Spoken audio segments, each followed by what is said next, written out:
Good evening, everyone. Call for order today, January 23, 2024 at 6 p.m. Call for order. Please join me for the Pledge of Allegiance. I pledge allegiance to the flag of the United States of America and to the republic for which it stands, one nation, under God, indivisible, with liberty and justice for all. Madam Clerk, roll call. Supervisor Aliaga. Here. Clerk Newbeck here. Treasurer Brown. Here. Trustee Morocco. Here. Trustee Nalamothu. Here. Trustee Ritchie. Here. Trustee Tedder. Here. We have a quorum. Good. Before I approve the agenda, I would like to add, I would like to move and amend the agenda and add the item number 5 on the regular business, the consideration to approve the engineering fees and expenses. This is gonna be for, as we know, the Sashabaw Crossing development. I'm gonna be talking about that. I would like to amend that in order, number 5. Basically, it has been some, and I have my notes here, I would like to read my notes.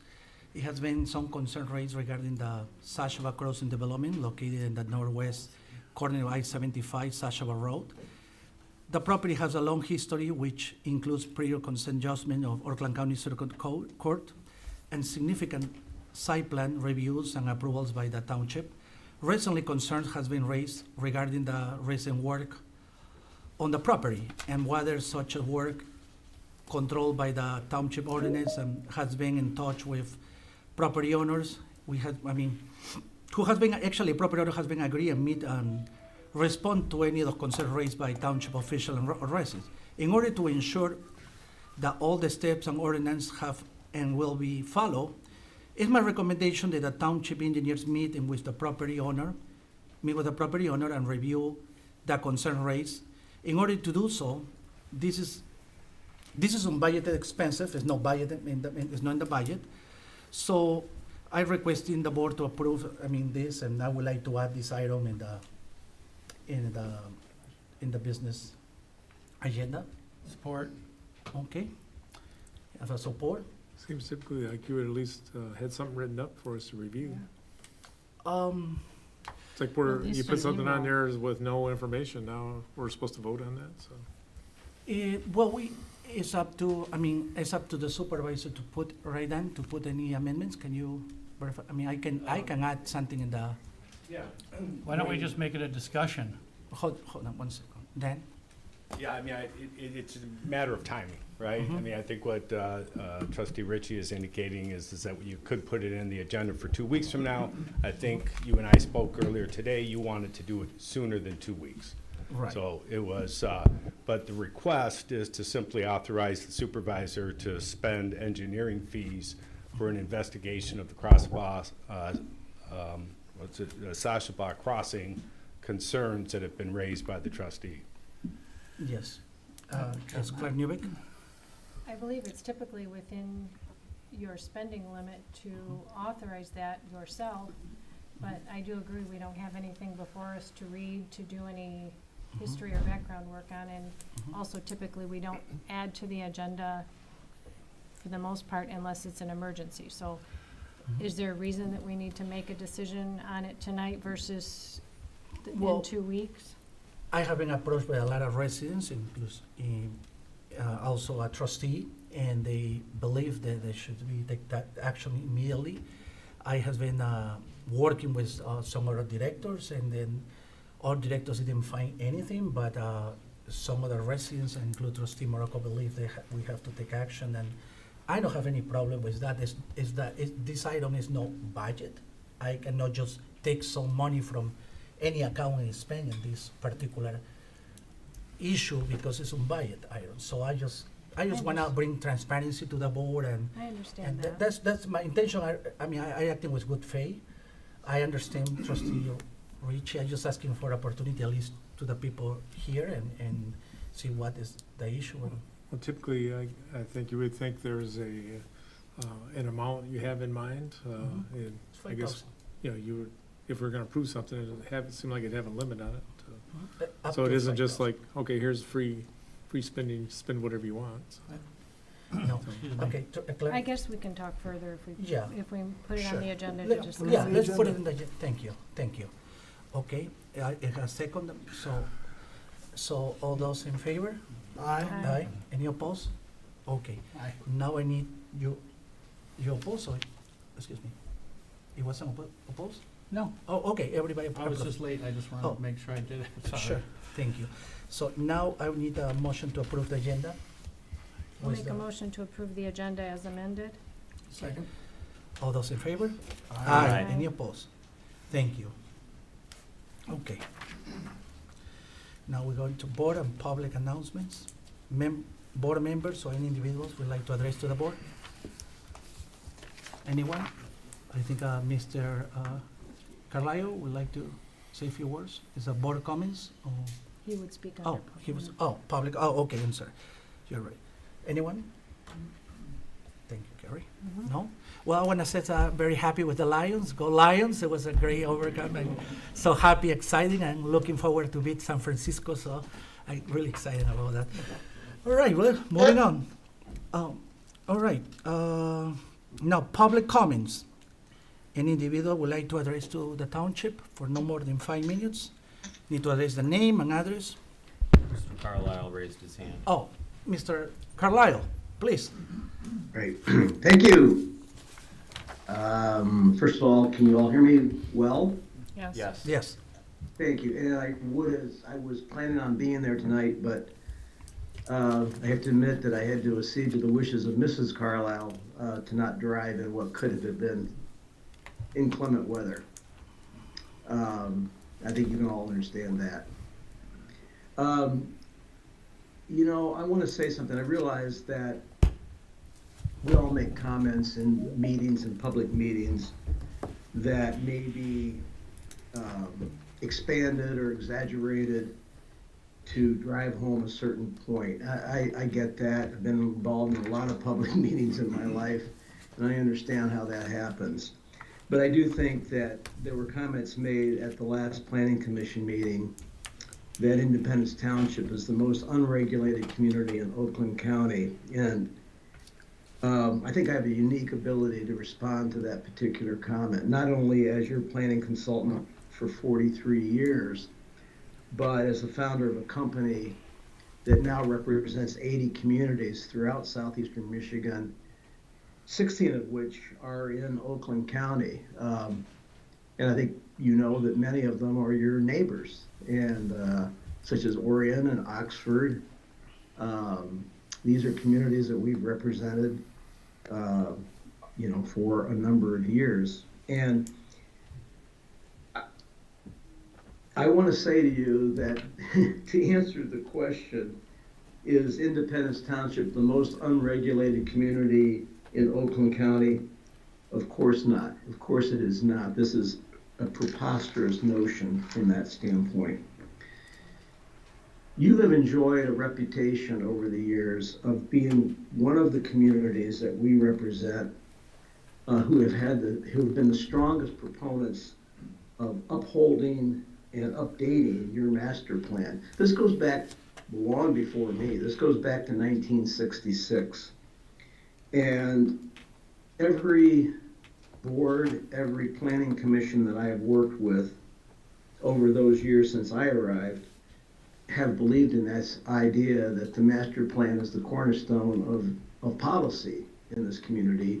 And you've done a darn good job of upholding that principle. And have you made, of course you've made deviations when they've made sense, but you've also used that master plan to essentially guide policy in this community. And one of the things I want to point out to you is, why is this important?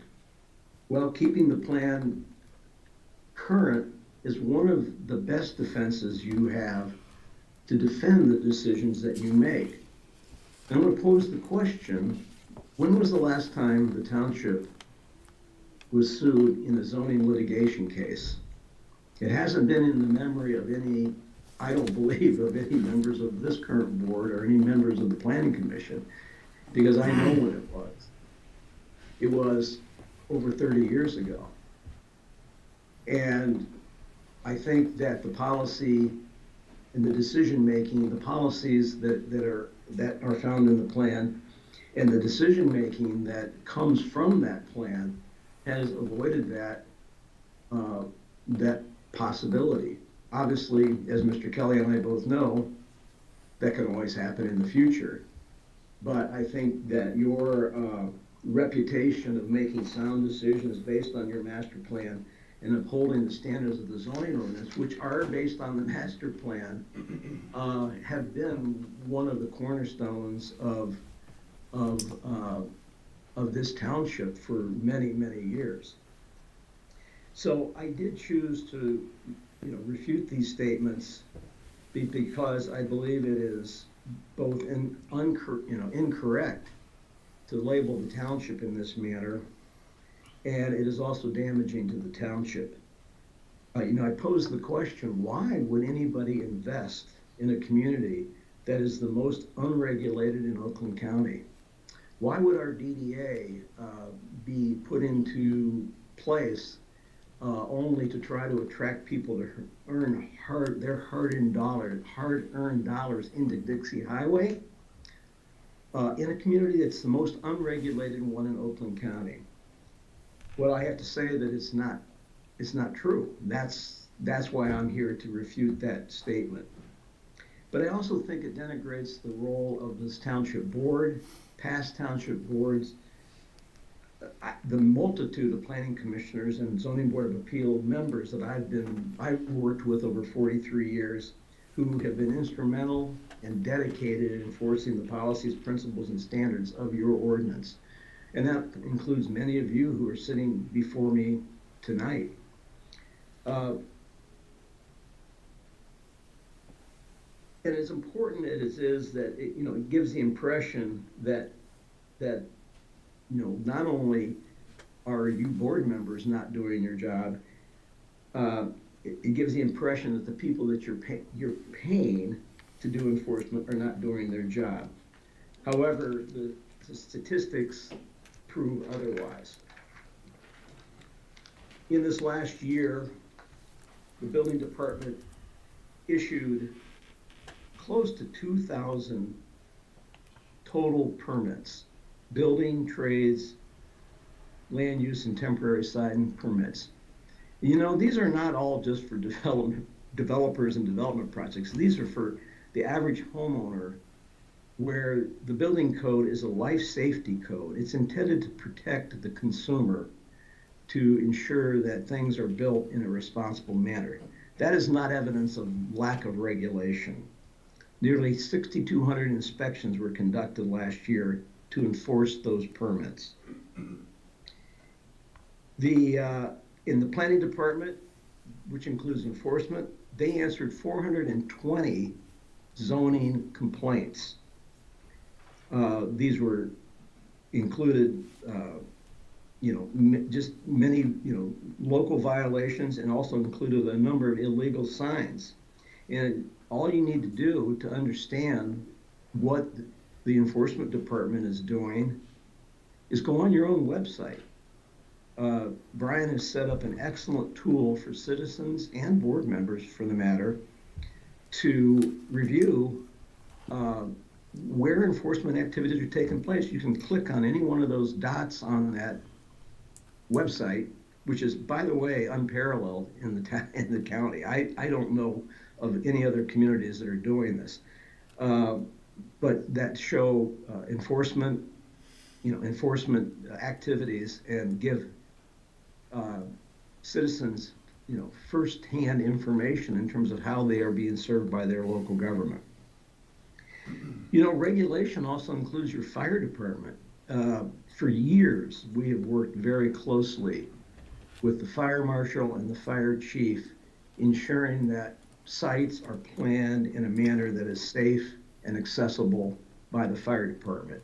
And I think we've enjoyed an excellent relationship in that process. They're brought in, in pre-application meetings to review site plans, but they also do fire inspections. And last year they conducted close to 350 fire inspections. So once again, An unregulated township wouldn't be doing any of these things. This is a regulated township, so I'm not sure that that's what we're talking about here. So, I think the other thing that I want to respond to is the actual development process and the development projects that go on in this township. And I think that I've heard statements that I think really are misleading and frankly totally incorrect regarding how the development process works in your township. And I invite any board member to sit in any meeting that Brian and Ottman and I have to find out exactly what goes on. The entire intent of that is to attempt to Excuse me, solidify. Dick, Yes. if you don't mind to wrap it up because it's 5 minutes. I understand, Sure. but I want to complete this. Oh, sure, I'll give you another extra minute. Thank you. Mhm. You know, the statement was made that hundreds of thousands of dollars are spent before they can even attend a planning commission meeting. And frankly, that is simply just not true. This shows a basic misunderstanding of what normally happens and how our process works. Of course, every applicant meets first with Brian and sometimes me. And that's not only the standard operating procedure in Independence Township. I think you can ask anybody, that's the way it happens everywhere throughout Oakland County. The administrative folks, the planners, the planning consultants are the first line of defense, the first line of information from that standpoint. That's how it happens everywhere.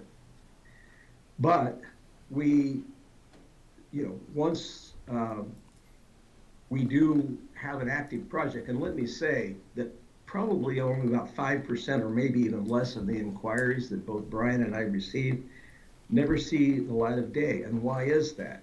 They don't comply with the ordinance, they don't comply with the master plan, maybe utilities are not available, or applicants are just on a fishing expedition. There's a whole host of reasons. But this is why you have a screening process that goes on, and that's why you pay professionals who have an education and are trained to represent you in that manner. But we don't do so without knowledge of what your desires and issues are. Once this initial screening is done, the first thing that we usually ask an applicant to do if they're serious about moving forward is put together a sketch plan. I guarantee you that doesn't cost hundreds of thousands of dollars. We'll then set up a pre-application meeting that'll involve a couple of planning commissioners and department heads that are involved in the development processes, the DPW, fire department, township engineer, etc., to provide informal review comments and directions to the applicant. So these types of meetings are not only helpful to the applicant, they're helpful to me so that when I write my reports, they can be accurate and factual and helpful to the planning commission. So, and finally, I want to just say, Okay, to finalize that, please. to streamline the development process, we really have a three-stage process. We have a conceptual site plan, which is conceptual. We have a final site plan, which is a little bit more detailed. Those are the things that go before the planning commission. And the only things that are submitted at that point are preliminary engineering. Construction plans, where the real dollars are being spent. Excuse me, Dick, you already exceeded more than 5 minutes. I'm done. Okay, I have one more thing to say. So the construction Dick. plans, I Alright. was told I was gonna be able to finish. I know, but Dick, it's revise it. 5 minutes for each individual. What- All right. Is it- Since we're amending Mhm. the agenda tonight, this would have been more appropriate as a presentation. Right. As our consultant of 42 years. Right, I think it's appropriate to give him the time to speak, and if we need to amend the agenda, then perhaps we for a do. presentation. To allow us, this should have, because you knew this should have perhaps I- been a presentation. Okay, I agree. To give Let's let him him, finish. to give him the time is what I'm saying. sure, sure. Let's just let him Okay. finish. As All our right, consultant. Sure, continue then.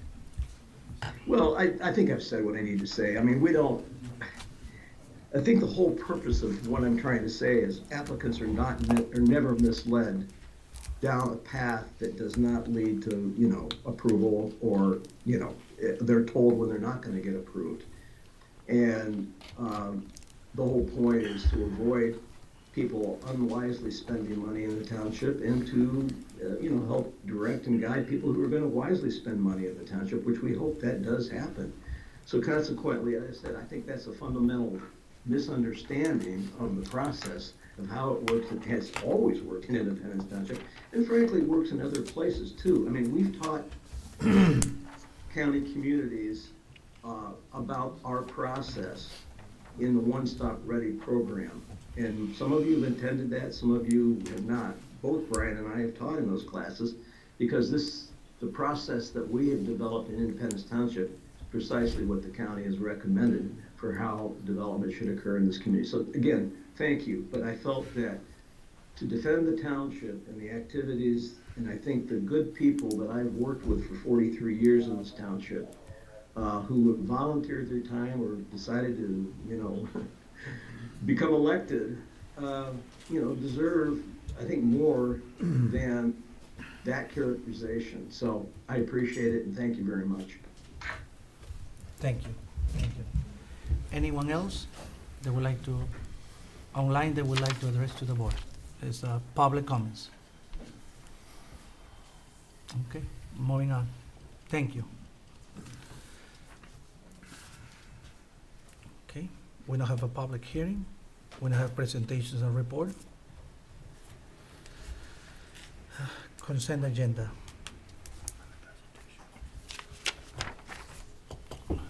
Request to approve the Board of Trustees regular meeting minutes of January 9, 2024. 2, request to approve the January 16, 2024 check run including ACH $789,912.92, and ratify the January 5th, 2024 payroll of $301,684.31. 3, request to approve the 2024 budget amendment number 1, approve the lobbyist charge of 2024. And lastly, request to adopt the resolution number 2024-001, Canada Goose Nest destruction and roundup removal program. All right, I need a motion to approve the consent agenda. So moved. Okay. I'll second. Okay, all those in favor? Aye. Any opposed? Moving on, regular business. Number 1, request accept the quote for new managed service provide and contract or IT director, David Canton. David, can you please come to the podium?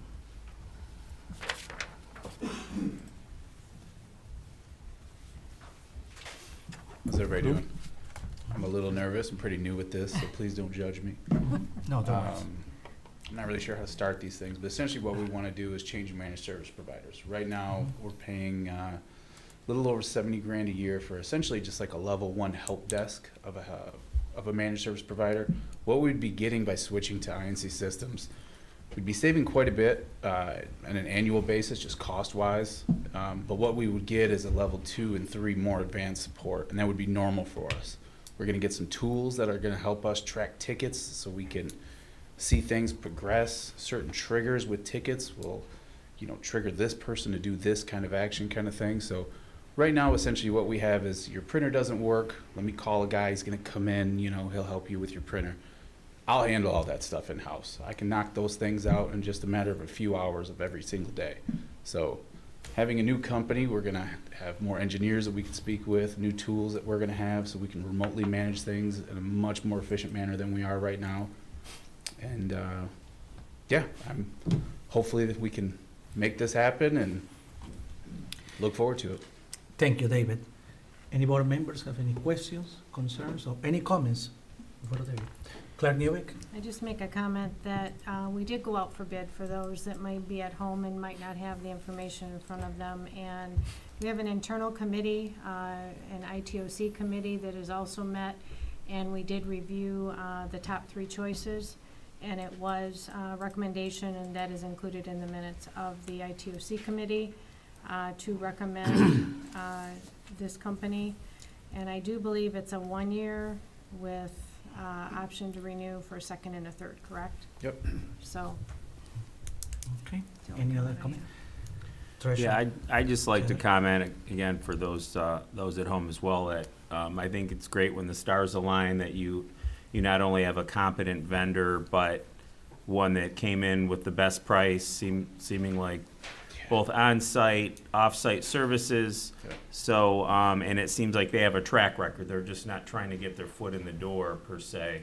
Yeah. So we'll see how this year goes, but Mhm. it seems like we've got a good vendor on our hands for the price. I'm sure we'll have some growing pains working through some of the kinks that we currently have, but I think in a matter of like a few months, I think we're gonna be in a much better situation than we're in right now.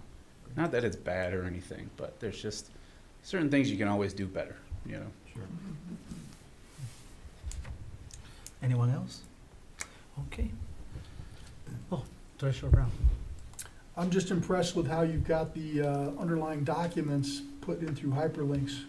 Oh, yeah. It really makes it easier for folks who want to go drill down and look at this stuff, rather than have to scroll down to find it. Mhm. This is really good, so maybe we'll teach everybody how to do it this way. Would be- Yeah, absolutely. I Helpful. was doing that with Dave actually, probably about a month ago when he had a presentation. He had like 54 pages. It was like, oh, this doesn't even make sense. Let's Mhm. just So link it and we'll keep it I in the think the cloud. public's, they understand that, like, sometimes you're trying to find things. What we see now on this agenda item are hyperlinks for the specific document. You click on it, it pulls it right up. That's the first time I've seen it in a MAPE, and so that's a good thing. Nice. Yeah. Good point. Good job, David. Very good. Good. All right, I need a motion. I'll make a motion to accept the quote from Inc. Systems for a period of 1 year and direct the supervisor to sign the contracts as the authorized representative of the township. Motion is made. Second? Treasurer Brown second. It's simple, Mayor. All those in favor? Aye. Any opposed? Okay, motion carried. Good. We're gonna be talking about some changes in chapter 50, section 511. Our zoning director. Good Brian evening, Hubbard. board members. First, before we start about chickens, I want to clear up something for the record. From the Facebook group, Independence Township in the Know, there was a post this morning regarding, why are we talking about chickens when we have all these other ordinances and things like that to address, including Airbnb, short-term rentals. Well, for the public's facts to know that we are internally developing a short-term and long-term rental ordinance. And if you want to come to the February Planning Commission meeting, we'll be talking about short-term rentals. So these things are taking place contrary to what you read on Facebook. So I just wanted to make that statement, plus the fact that when a zoning ordinance amendment gets to the board, first it has to go to the Planning Commission. Then they have to have a public hearing at the Planning Commission. Then the board will see it, and they'll deliberate on it. So chickens followed that same process. The regulation of chickens. This was brought on by a few residents in the township who followed zoning ordinance protocol by basically getting a petition put together to request a zoning change. So that's in our zoning ordinance. So we've talked about this a few times at the board. I'm not going to go into the depths of the ordinance, but at the last time we discussed this, it was discussed that why not, we were trying to figure out how we could handle larger acreage properties, and the consensus of the board at that time was to not even regulate chickens on parcels that are 3 acres or more. So it'd be up to the GAMP standards from the state of Michigan in order to regulate those. So the only time that we will regulate chickens is between 1 and 4 acres on parcels. They're not allowed on anything under 1 acre in land. You're allowed a maximum of 4 chickens. So that is what we're proposing tonight. And again, that was the consensus of the board at the last meeting. I'm open for any discussion. The recommendation tonight is to bring this forward for a second reading in the future, so we can get it approved. Okay. I open the floor for the board members. Just Trustee think this, the reason it's coming back was just, we had all, I think, had a consensus that we weren't going to regulate property owners over 3 acres, so that is That's correct. not Yes. being addressed. Mhm. And, Correct. if I may, I believe we've settled the age-old question, at least here in the township. The chicken must come before the eggs can be laid. Just playing it. Well, we always innovate. Very good.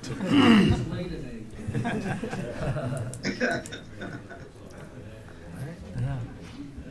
Yeah. Good point. Anyone else? Trustee Morocco? I went through it pretty thoroughly and just have some clarifications that if we're gonna, before we go to the final draft. On, section 844, licensing and inspections, it requires, I'm gonna start at the top, so that an initial inspection, permitted coops must be inspected at least one additional time during the permit year. How is that being, scheduled or handled? It's gonna be handled at random, Okay, so a random inspection is what, correct?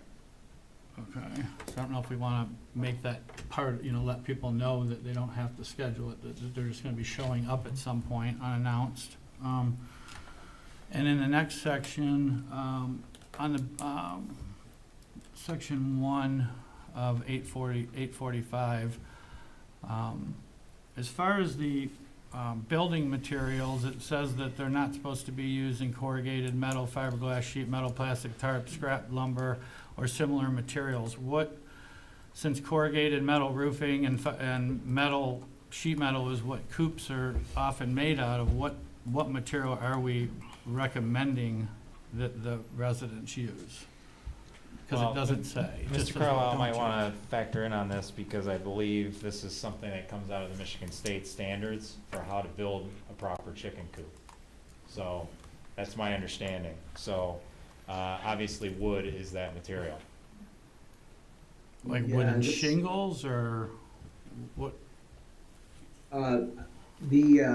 Yeah, we have relied upon information from the Department of Agriculture as well as the Michigan Cooperative Extension Service to develop these regulations. I think we probably could make a clarification regarding the use of corrugated metal and fiberglass on the roofing. Because I think, Mr. Morocco, as you suggest, that's fairly common. I think the idea is that they don't want to see this type of material being used in terms of siding and other components of the structure. So we could certainly make that clarification. Right, and one of the reasons I bring that up is with the plastic, like, I know that, wrapping your coop in plastic in the winter is what people do, because they're not wrapped in plastic in the summertime, so, how are we gonna address them now putting winter protections on their coops if that's not allowed? And that's kind of part of having chickens in the winter in Michigan, so. Well, we can address that.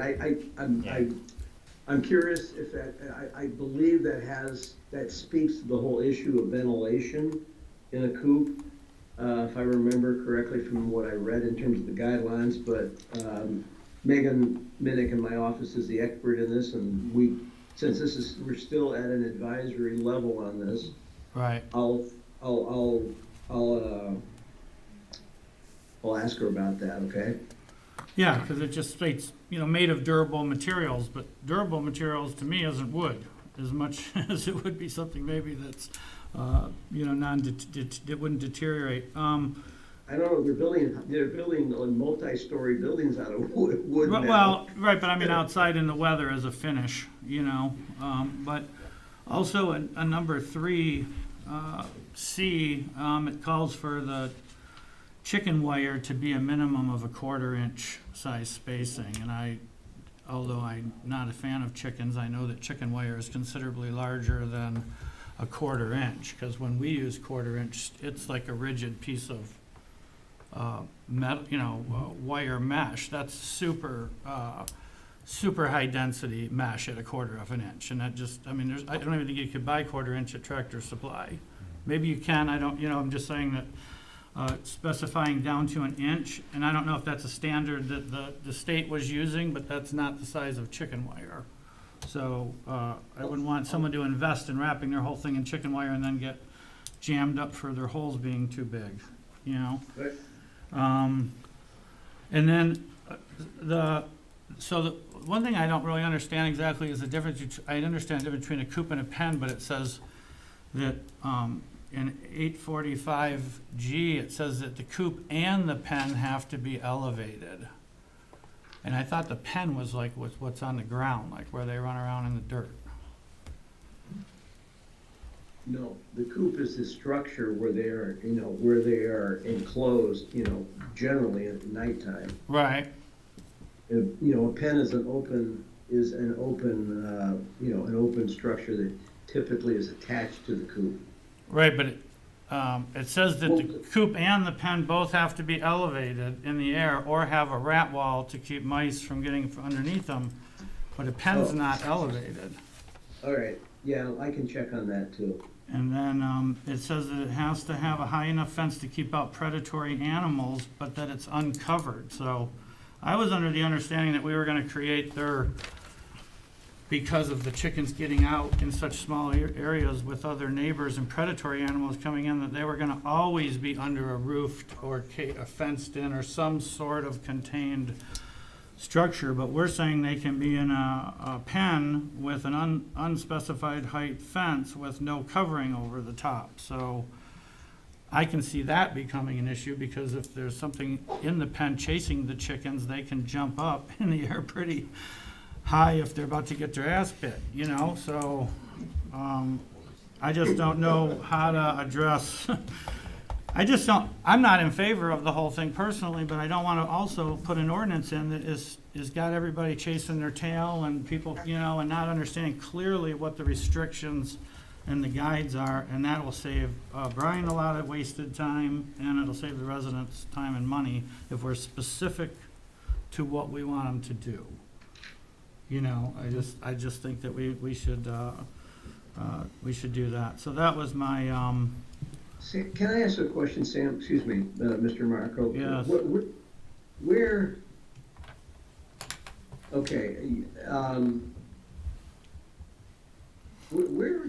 I see what you're referring to, but why is I don't see any reference under a pen. It's under section 845 G, where it says, a Cooper pen must be constructed and maintained with a rat wall or similar block foundation, or may be raised a minimum height of 1 foot off the ground to prevent rats, mice, and other rodents or burrowing animals from harboring beneath or entering the coop or the pen. Non-compliance will be required, be considered a nuisance. Yeah, I got that one, but I think the other issue was Enclosure when of you the pen.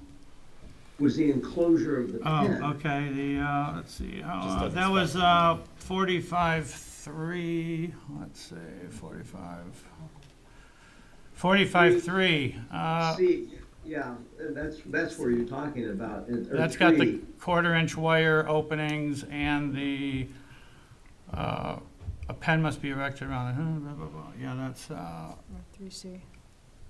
it has to have a pen must be erected around a coop to prevent hens from leaving the enclosure area and keeping dogs and cats and wildlife from I got gaining it. entry. All right. So I'm not, Alright. so I think to define a pen better would be itself, because I think it should be on the ground. Okay. And covered, in my opinion. I think that you gotta contain them in something the whole time. But I've been accosted by a neighbor's chicken, so I understand.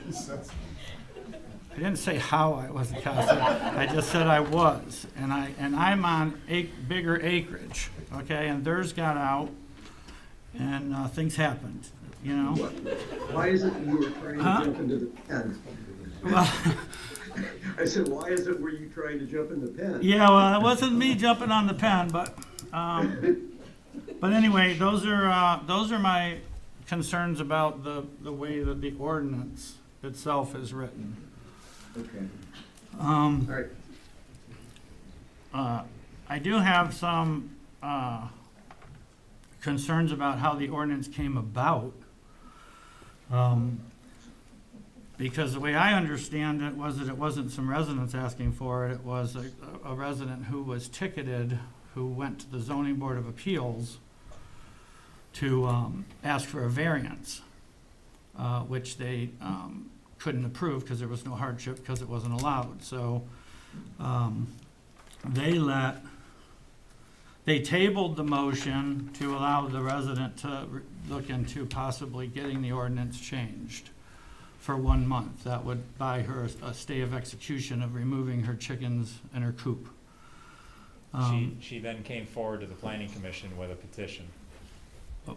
Okay. So that's okay. what's in the ordinance. So that's why that's why Okay. it's generated, so. So then she shows up with a petition, and the zoning board of appeals denied her twice because there was no basis to give her it, with the stipulation that she could keep her chicken and her coop until the minutes of the zoning board of appeals meeting were read into the minutes and were approved. That's the trigger of being denied. So if you're denied a variance, it goes into effect when the minutes of the meeting verifying the denial are approved. For the people that are looking at me like, what are you talking about? That's what I'm talking about.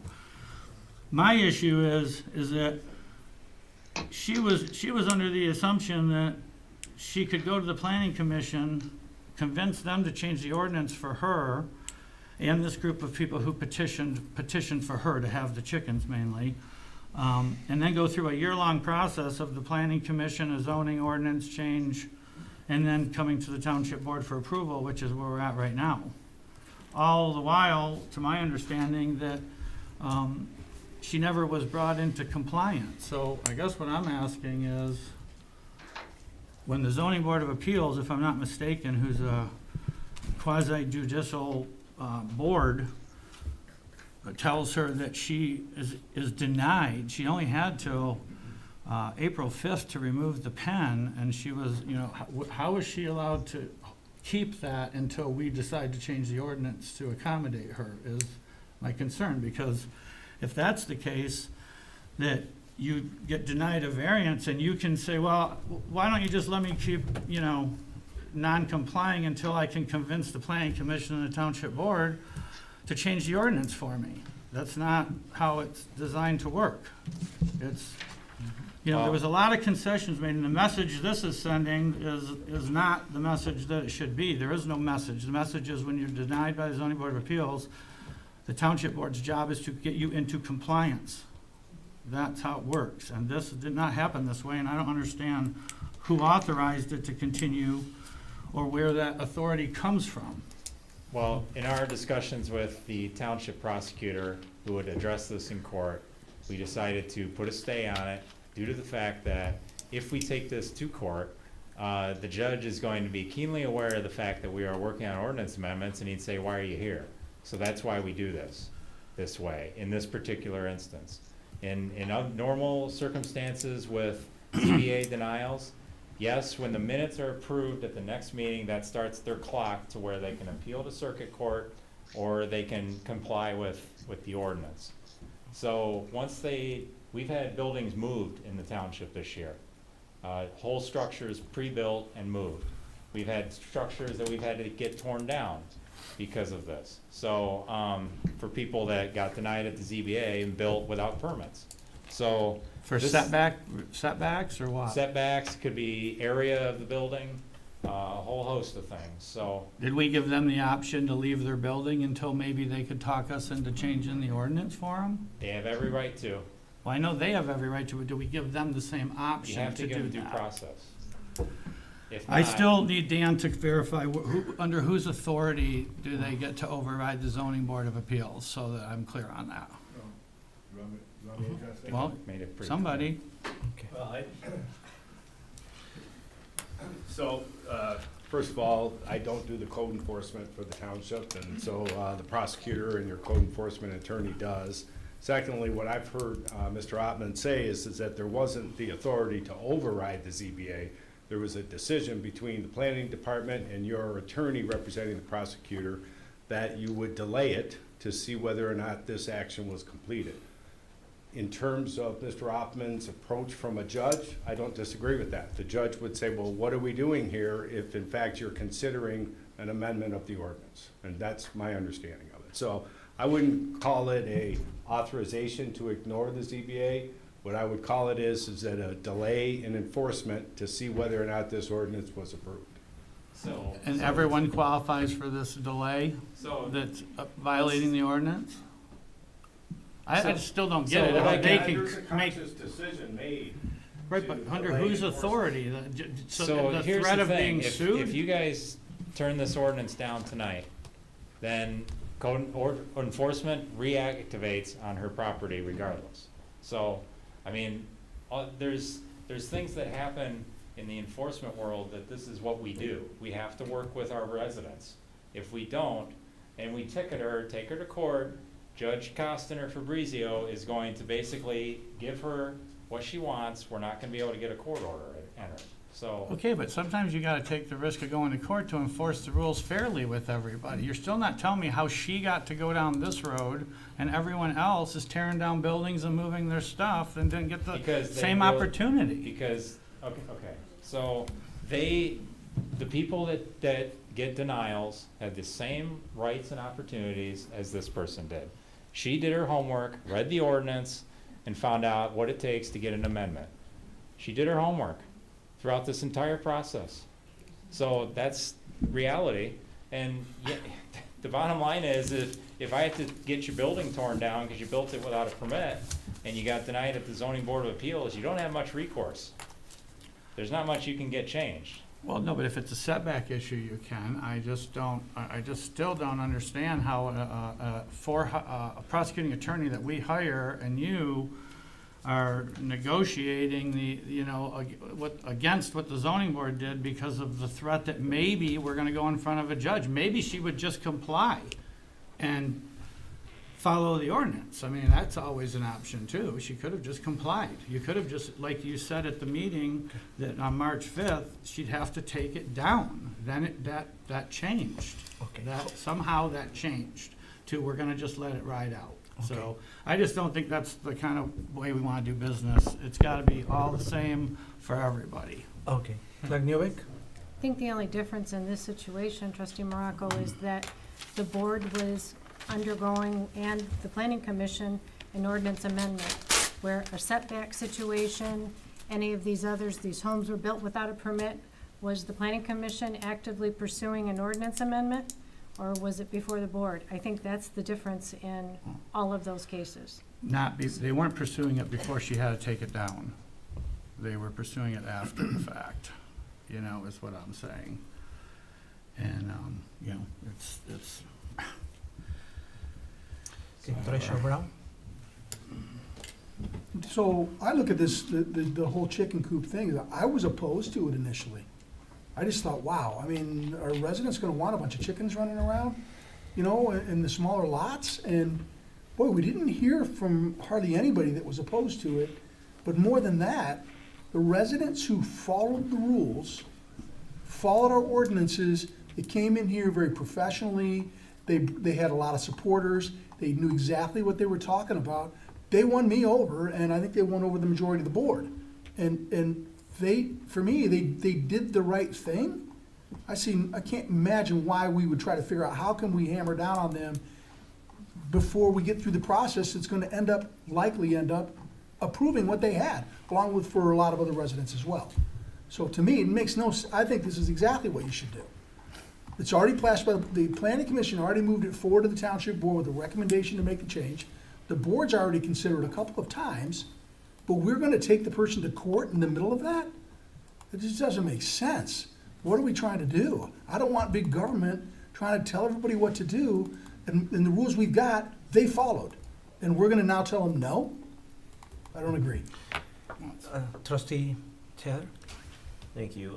I'm going to revisit the enclosure requirements again. Those are established under generally accepted agricultural management practices, right? So we're not trying to get creative or cute here. These are pretty standard definitions, and I'm going to make a cordial invite to anyone out there that is taking advantage of this ordinance. If you feel that what I hope the board adopts tonight before us is overly burdensome, then bring that to our attention.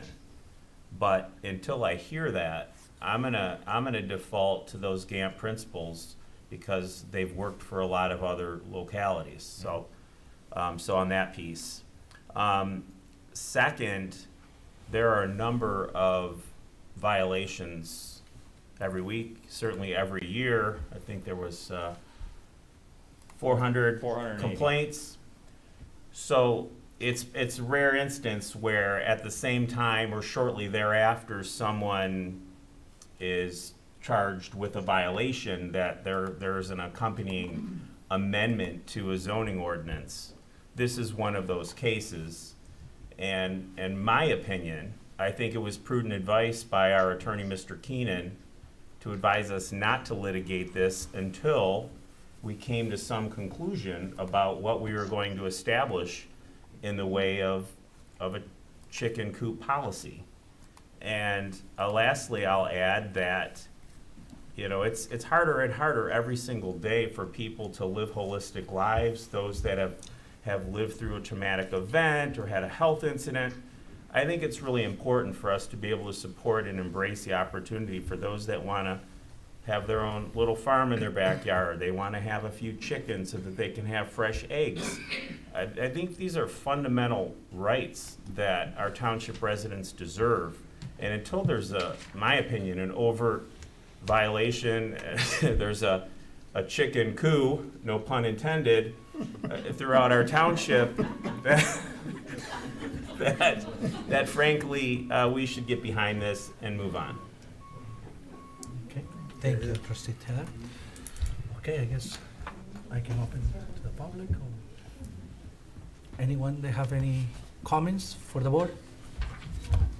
No? There's one back there. Oh, yeah, okay. About regarding this matter? Yeah, Yes. yeah, about this, yes.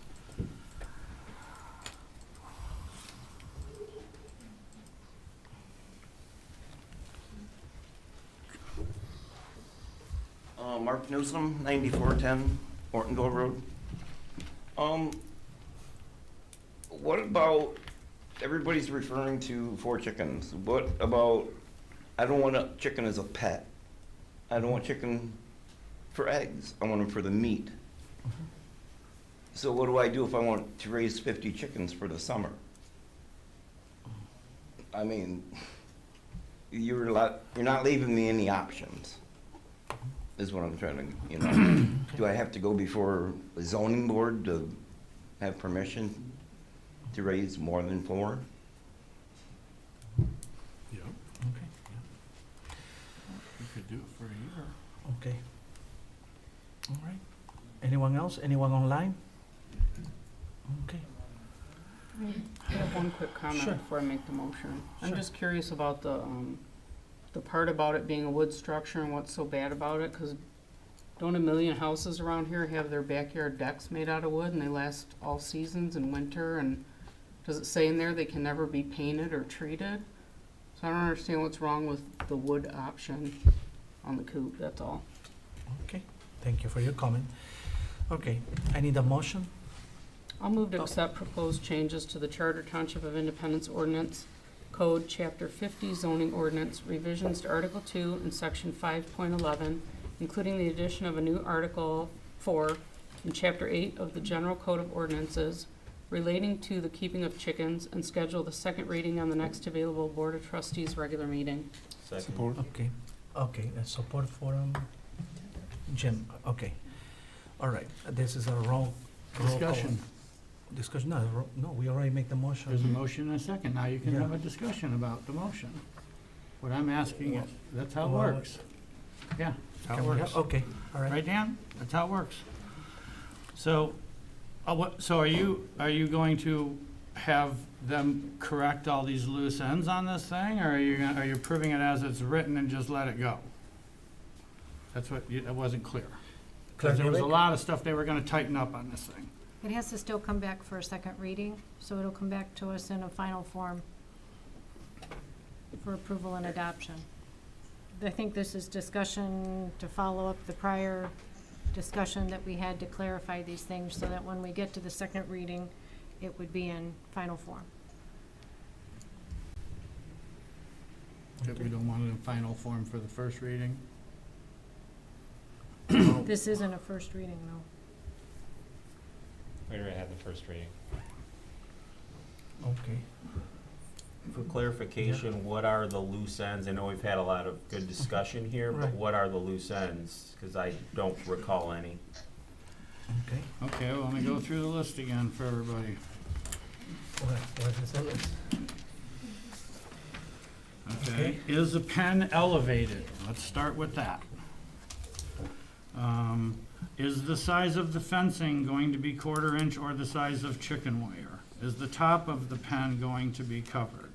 Are we going to correct whether or not you can use corrugated metal for the roofing, or fiberglass, corrugated fiberglass as the roofing, or using sheet metal for the roofing? And we were gonna add in there that you're gonna get a surprise inspection, random inspection once a year that's not declared specifically in there. So those are some of the items that I think need to be tightened up. Okay, Treasurer Brown? I can help with the chicken wire. I just went on, I can order 1/4 inch chicken wire from Granger's and they'll deliver it tomorrow. So I don't think that's an issue. I would follow the state guideline on that. Yeah, I know okay. they make 1/4 inch All right. chicken wire. Oh, sorry, I thought you So- said that it wasn't available. We're gonna add that in the reading, right? Got me. I wouldn't change that. Okay, I think it was Mr. Carlisle was gonna firm up some of these things for the second reading, correct? okay, That's correct. that's Yes. what that's He's what. taking notes. Yeah, all right, you got that? Mr. Carlisle having some notes, so we're fine. We know we need to tighten up. All right. Or address them in some manner why they were written the way they were, which I'll be happy to do. Okay, thank you. Okay, it's roll call, so, Clerk Newbeck, yes. Treasurer Brown? Yes? Trustee Morocco? No. Trustee Alamothu? Yes. Trustee Ritchie? Yes. Trustee Tedder? Yes. Supervisor Aliaga? yes, Motion carried, 6-1. okay. Thank you. Thank you, Brian. Thank you. Okay, moving on. Discussion, this is the project for the planning commission. Actually, this is for you, Paul. So this item, I did attend my first residential open space committee meeting this month, and it was really interesting. I learned a ton. We discussed a lot of different things, and I know the Open Space Committee is still trying to sort of figure out what their direction is going to be. For me, I supported its creation. I see it as a way to have additional voices who might not agree with other voices. And when you have that, you have an opportunity, if you have an open mind, to look for answers amongst all the things people want. No one ever gets everything. This was something I thought was fairly simple. One of the things that came up was the idea that our consultants go to the planning commission and they recommend approval for projects. Now, our consultants spend their time and their expertise determining whether the plans meet the zoning requirements and the master plan. But for me, as I thought about this, the consultants, they work at the pleasure of the township board. And, I know I've always been told, since I've been on the board, not to interact with the planning commission. In fact, the only planning commission member I've ever talked to that I can remember in all my years is Trustee Ritchie, because he's on this board. So I've always stayed away from that. But if we have a consultant who works at our pleasure, essentially saying, we recommend you approve this, is that the right thing to do? And there's a perception out there, and this is what I heard, there's a perception that they're recommending approval. Well, really, the planning commission recommends the approval. And I did discuss this with Mr. Carlisle, and really the board values his input as to whether or not it fits the zoning and the master plan. But, my suggestion is it's not necessary for him to tell them that he recommends approval unless they ask him that. Let it go to the planning commission so they can start doing their work on looking at all the plans. If they would like to have his opinion, they have the right to ask that. I don't want to change that if that's what they want. And so that's my recommendation here, is that the board considers this simply as a way to deal with a perception that's out there, and I recognize the perception. But further than that, the idea that the consultant works at the pleasure of this board's not supposed to tell the planning commission what to do. So really, should he recommend the approval prior to the planning commission having the chance to deliberate? And that's what I think. That's a good idea, Paul. I like that idea. I think it's a good idea.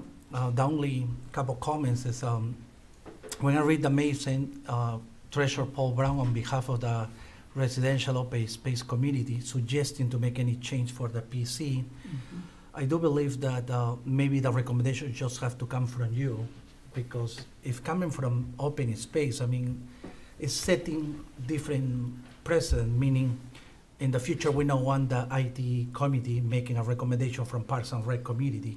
So, and since we did, I assume we didn't ask any of the planning commissioner members about this change. That's coming out directly for us, which is okay to do that. My recommendation is just maybe change the language. It says on behalf of the open space, just coming as a suggestion for our treasurer, Paul Brown. And right there where it says discussion with the open space. I mean, I just want to eliminate that language. I mean, the idea is good, but I just want to make sure it's coming for Paul Brown, not for the open space committee. That's all. Sure. All right, but hold on. Okay, sure. Just to Yeah, answer your sure. question. So, I'm thinking about that, and I guess my first thought is, I don't want to take credit for an idea that came out of the Residential Open Space Committee. I mean, maybe they didn't come up with this idea how to fix it, but it was a concern. And I want to make sure people understood that it was with that interaction in that committee that this came up. So essentially, a lot of the things we bring forward really are done on the behalf of somebody. I mean, we could have listed the chicken ordinance on the behalf of the Bills. I mean, they put in a heck of a lot of work to try to get us there. Is it necessary? Probably not. If it's not inappropriate, it's on my MAIF, and I certainly understand what you're saying, but I don't think it has an impact here. I do think it's important that the board understood that this discussion happened in that context, and that's what gave me the impetus to bring this forward, so. Right. Clark Newick? I think I would just comment, as Paul said too, I don't really think it holds a lot of weight. It was just that it was submitted by him, but I did want to clarify, did the Residential Open Space Committee make a motion, Paul, to this effect? Or was it just discussion, and you're bringing forward the discussion? We discussed me doing this. Okay, but there wasn't a formal motion I where can't we could remember, attach I don't know that we minutes made a or- motion, we'll tighten that No, up if they Paul. want to support it. I was there, of course, I'm on the committee. Paul just, we brought up the thing, it was a concern, and Paul said, well, I'd be happy to put a MAIF together for you on this Okay. point. So it Okay. wasn't official, no. And It was a board member, board decision, that he, and then Paul offered.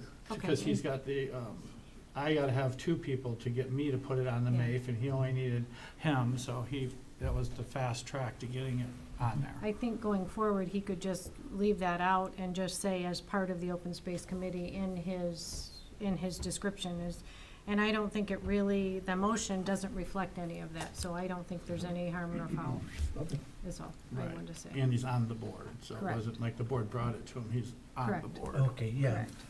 Trustee This isn't Gentile. requiring any hard and fast policy change. This is just a practice that we are supporting the spirit of, right? No, it's a policy change, a policy of how And this, how consultants' reports are presented to the public and the planning commission at the same time, prior to a public hearing. But is this gonna be documented somewhere as part of a process, or is this? No, it's just a, To my knowledge, I'm sorry, is just motion in the minutes. I don't think that there's a policy or procedure that needs to be Okay. updated that's going to state that. Okay. I don't I think think it- it's just followed by Alright. the action of the motion. Yeah, and if the words matter, Paul Brown inspired by the residential open space or something not. that is that you own the idea in essence, but it was really brought about through Right. the discussions that took That's place what at the it Rose is, Act. Yeah. I think- Yeah, I don't want, oh, sure, I actually would like to hear from Yeah. Trustee Richie since he's in the planning commission. Well, you're saying many years ago, it was talked about before where Mr. Carlisle's company would write in there, I don't recommend approval, I feel we should approve this, whatever was happening. There was some discussion at the time that he shouldn't be given the approval because that's the planning commission's privy to do that. So he did change it, and on all of his reports, it's under recommendations is the title of, like, the last paragraph of his report usually. And I guess I would move that we changed it, instead of him giving recommendations, he could give findings and comments. And not say approve or not approve, because like, I guess discussed many years ago, that's what the planning commission is supposed to do, approve or not approve. But I think what Mr. Carlisle did try to amend that at one point in time where, he changed it from approval or not approval at the end of the report to a recommendation, so. right. And I think what we're saying tonight is you don't want even a recommendation, you just want, his findings, did it meet their standards, is there some Right, comment to say exactly. up or down, as far as these things need to be fixed or not fixed. and that type of thing. Compliance or not, type of thing. Well, that's why I was saying, maybe he could just change that at the end of his report, instead of saying recommendations, it could just say like findings and comments or something like that. If I may, Supervisor. Right, I was there Okay, on the sure, board when sure. that happened, and that was a thing. I've always felt that it hindered our negotiating with the developer if he already knew before the planning commission even saw it, how the consultants felt about the project. Statistically, the board follows the recommendations of the planning commission, and and the planning commission follows the recommendations of the consultants. So if the consultants are saying that we should recommend something prior to a public hearing, prior to the resident, the board seeing it, I always felt that could hinder us in negotiating for a better deal, because they would have this sense that they already kind of got it, so, and we had talked about it before, so it's really, then at the meeting, it's appropriate to ask them their opinions and stuff, but not before the public, not before it's introduced to the public in a public forum, is what I think.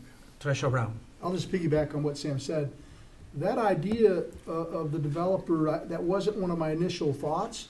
But as I was putting it together, I sort of thought through the process of them sitting in the pre-planning meeting with our consultants who have evaluated everything, and then they're gonna ask the consultant, are you gonna recommend approval? I like the idea of the consultant say, it's not my duty to recommend approval, you've gotta convince the planning commission. You meet the obligation, you meet the requirements. I think that there's potential for that to actually have value.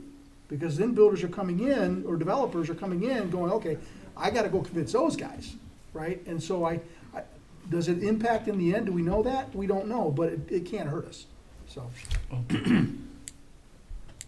Oh, sorry, you want to say something? Oh. Yeah, Treasurer Brown, when we do pre-application meetings, we don't ever say that we're gonna recommend approval or denial or anything. That goes for zoning board of appeals also. Yep. Because we can't, that gets us in serious legal trouble, Thank you.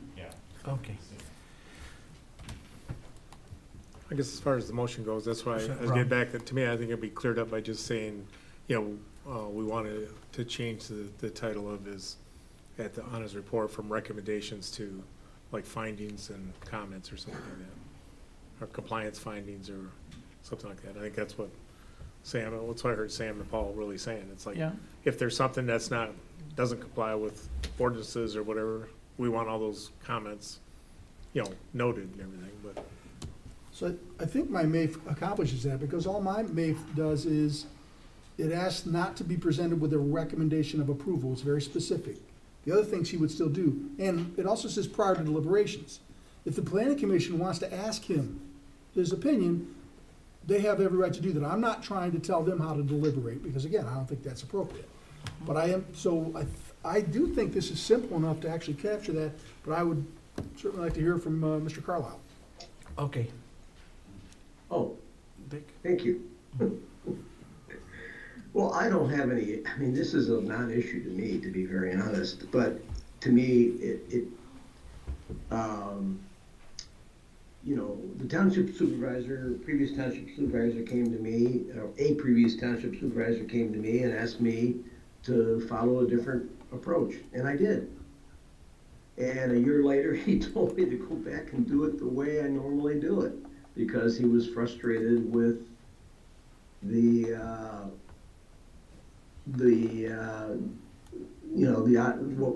how the planning commission was either not coming to decisions. You know, one of the things you have to also understand is there's many times that I've recommended disapproval that the planning commission disagrees with me. So it's not, you know, I am the first one to tell commissioners and developers, look, this is their community, this is your community. I go home at night, you know, 50 miles away from you, and you're the ones that ultimately have to live with it. I have literally no issue with this. What I do have an issue with is when Trustee Morocco says we can negotiate. Well, you know, when there are standards in the ordinance, it's not negotiation. It's either meeting or not meeting the standards in the ordinance. Now, if you don't like the standards in the ordinance, what you do is you tell us to revise those standards. Where I am concerned about is where you will go outside of the ordinance and put the township in jeopardy with quote, negotiating a better deal. The commission always has a chance, always has an opportunity to make the plan better, and I'm the first one to say, I don't have a lock on it, you know, perfection, never have. Just ask my family. So that is never an issue, whether a plan can be changed or whether a recommendation I make is not in agreement. But literally, I have no issue about restructuring the way I write my reports. Okay. Okay, thank you. Okay, so we're gonna make any changes, or is gonna, I just wanna, so Ron, you're okay with the language? Yep, Okay, then we okay present on behalf of the Residential Open Space Committee, or we can actually just present as a threshold program?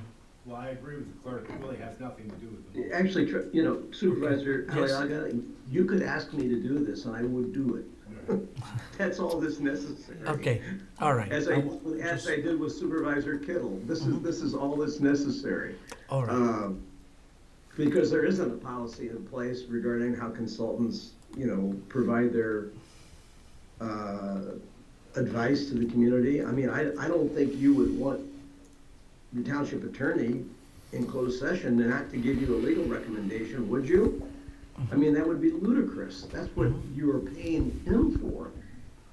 But I have no problem with the way, because planning is different. Planning is a much more participatory process.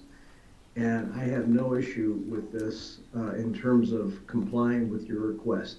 So I'll be happy to restructure reports. In fact, I wrote one today and did exactly that.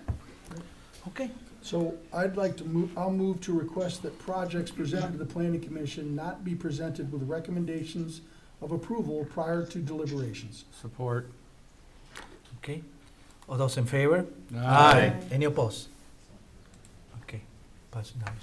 All right, thank you, Paul. Okay.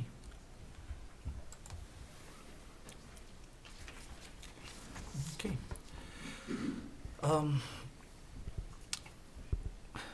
As you know, we talked about this 2 meetings ago. It's about my recommendations from the Planning Commission. And probably from the public and the people wondering why I bring this for third time since I don't got the support of the board, I, you know, this is gonna be a healthy discussion, as you know, after the last board meeting, one of the board members, Treasurer Brown, posted on Facebook that he's gonna support my recommendation, and then that's why I brought this again, because I believe that Mr. Scanauer is a good candidate, and that I believe that he's gonna do a good job. I did my due diligence. I interviewed all the candidates and find that the two candidates are present. In this case, Mr. William Scanauer is the right person for my vision, for what I promised to the people, and for the changes I'm looking to improve in our township, in our PC. So I will open this for board comments. Anyone that would like to comment anything? I just have a Sure. question based on what you just Sure. said. You interviewed everybody on the applications? I interviewed most of it. I explained last time, except two. Then I meet with those two. Then I didn't. It was one that didn't answer the phone call when I called. Yes, I stated that in the first meeting. In the second meeting, I was clear that I spoke with the two people that asked for the reappointment. I spoke with them. And then actually, I think, Carrie, you have a letter, I think, Yeah, well, I Yeah. think that would be during during public the comment. public comment. Okay, okay. There's no more comments. Are we open to the public? If the public would like to speak, please. Come at the podium, state your name and address, and it's 5 minutes, please. Can you check the minutes? Hi, I'm Bill Scarborough, 5704 Nob Hill Circle. I'd like to thank Mr. Aliaga for the opportunity he is presenting me. However, I would like everybody to know that I met Mr. Aliaga for the first time in early December when he interviewed me for this job. For that matter, my interactions with all of you have pretty much been limited to being at this podium and addressing you. Except for Carrie, I'm an election inspector. I've talked to her on several occasions, and I've had some conversations with Sam recently on the open space. Up to that, pretty much nothing. I assume Mr. Aliaga got my name from the application form I filled out, and I'm pretty sure Carrie suggested me for the Parks and Rec Committee, and I think Brian suggested me for the ZBA. I truly believe he is nominating me because of my experience on a prior planning commission and my career in financing commercial real estate when I got to interact with developers and understand how they work. Not because I have a long-standing relationship, a friendship with him or any of you on the board. I currently have some thoughts as to what is in the best interest of Independence Township. Those thoughts and beliefs have developed from my past experience, from reading your ordinances and master plans and communicating with our residents. These thoughts and beliefs will continue to evolve and develop as I become more familiar with the ordinances and continue to communicate with our residents. As part of this process, I will listen to Mr. Aliaga. I will listen to Mr. Morocco. I will listen to all of you. But your opinions will be no greater or any lesser than any other resident in this township. And I will listen to those people, as well as you, in formalizing my opinion as to what I think is in the best interest of the township. I will listen to all opinions, and I will treat them with respect. Thank you for your consideration.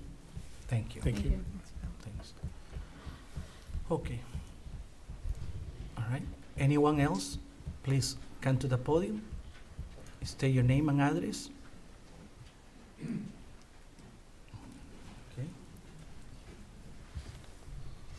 I'm not drunk, I have a little tendonitis. Good evening.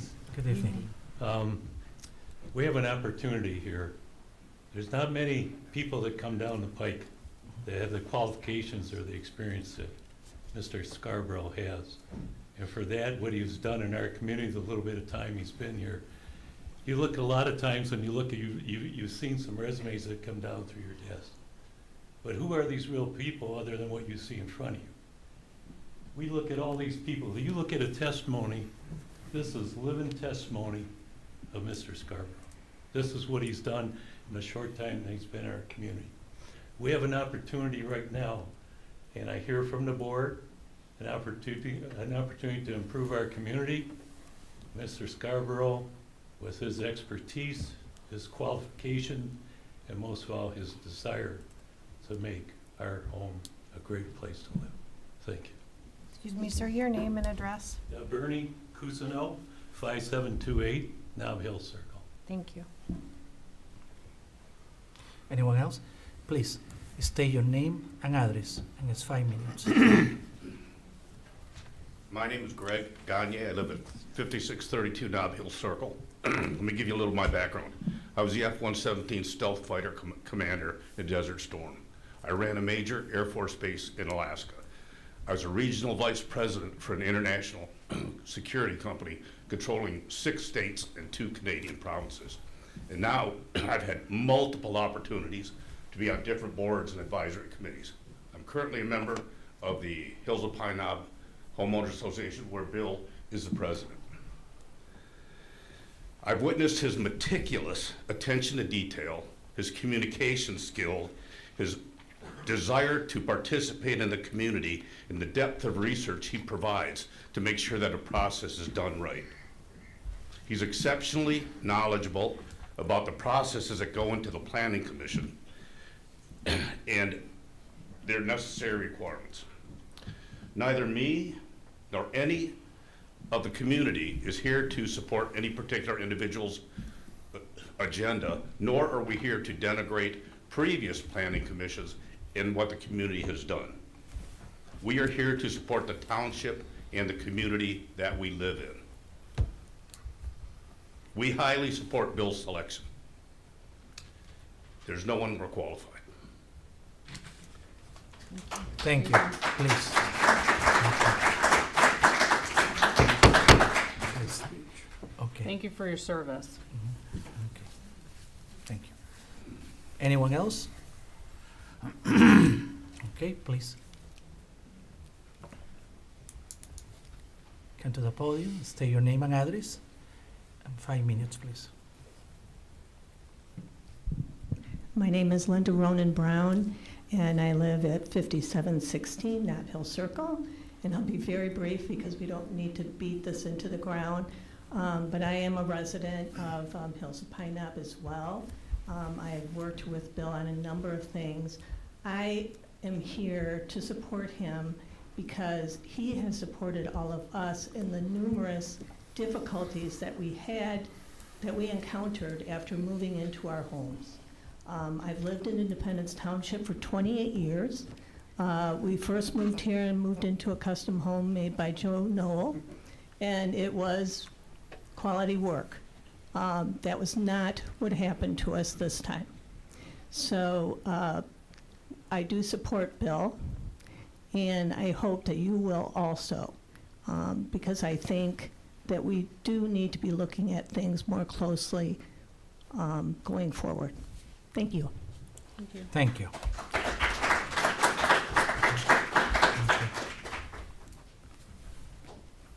Okay. Good evening. I'm Susan Savick. I live at 5629 Nob Hill Circle. I briefly just want to say that I'm standing here in front of you in support of Bill Scarborough being elected to the Planning Commission. You will not find a better, more qualified, more experienced person than this gentleman. He's very fair, he's insightful, and he cares about this community in which we live. I am suggesting that those board members who voted no previously change their vote to a yes in electing Bill to the Planning Commission. Thank you.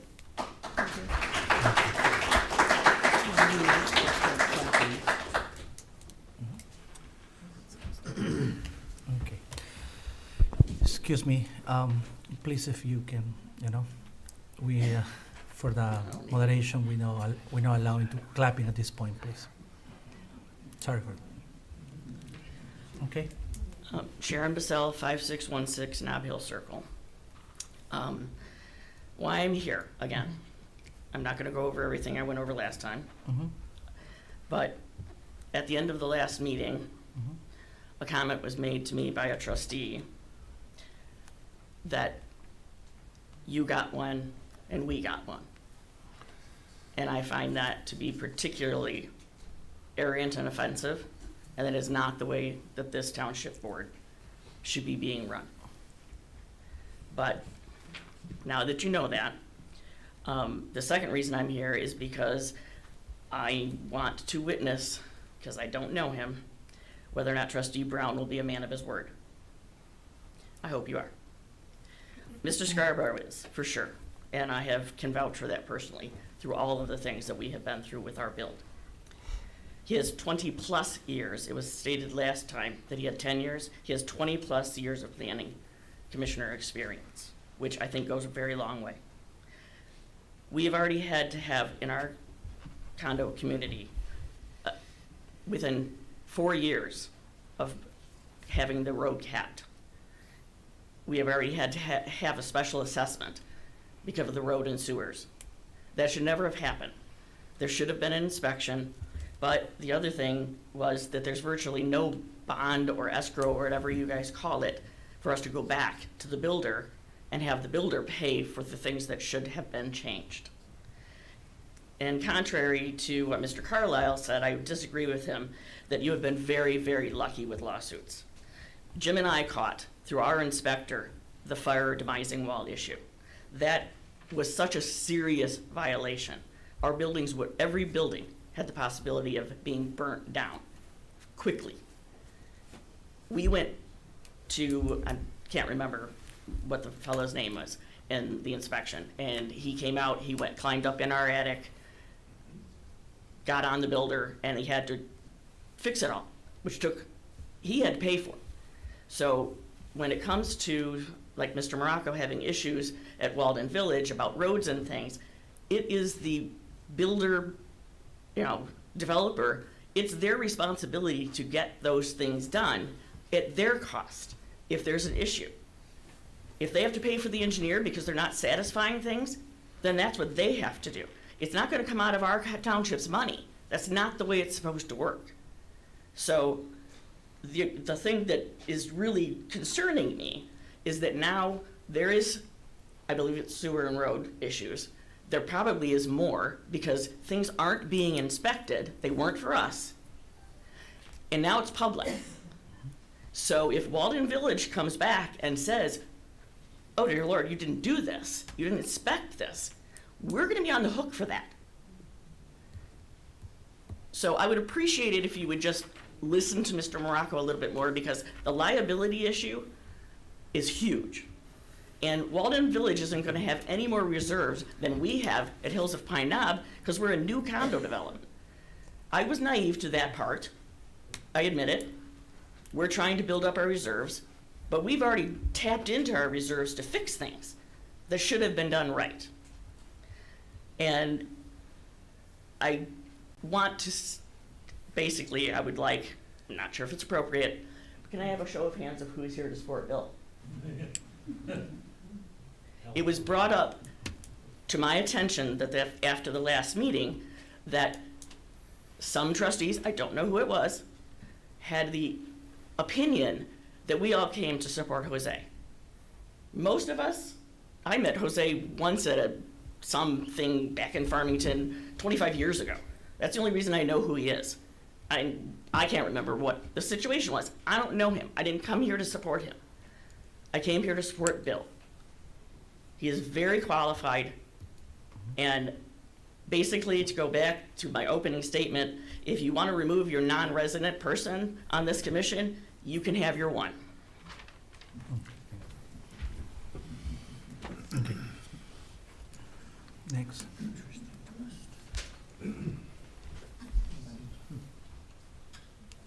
Lloyd Dutchison, 5617 Nob Hill Circle.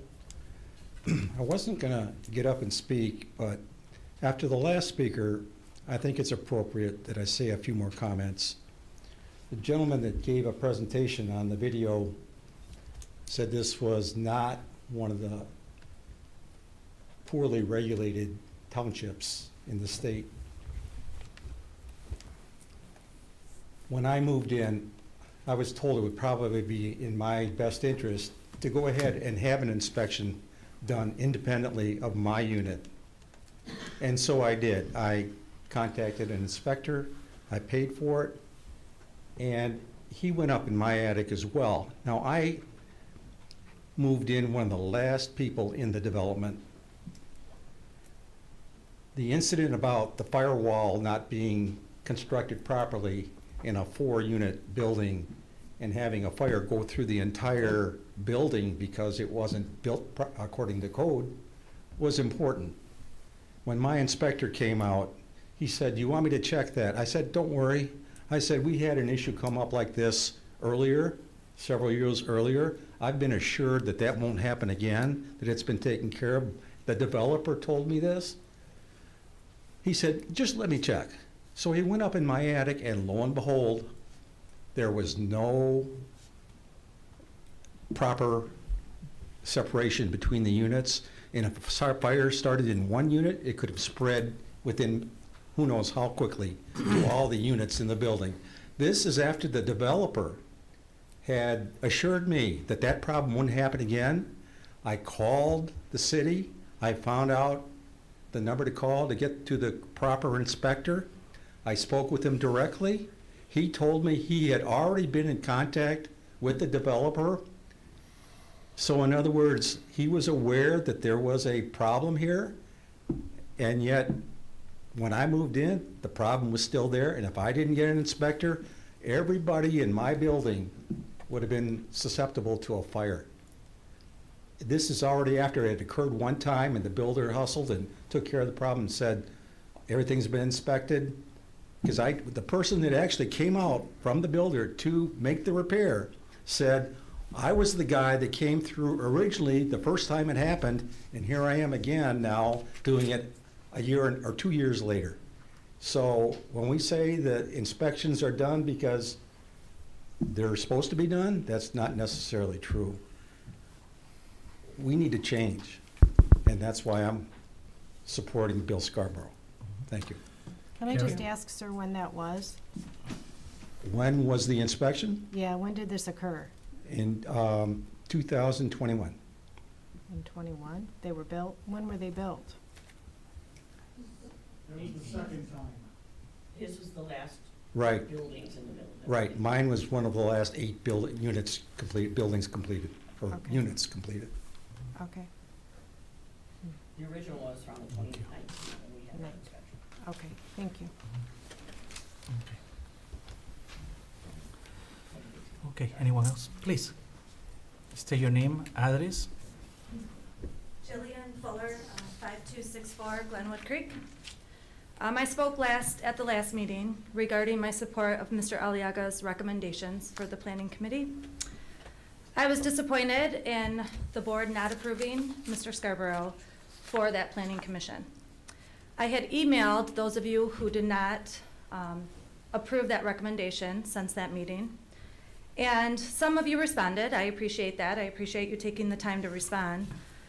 One of the reasons given for not approving Mr. Scarborough was that you were upset with the way Mr. Aliaga did not bring back former members of the Planning Commission, or how they were not renewed.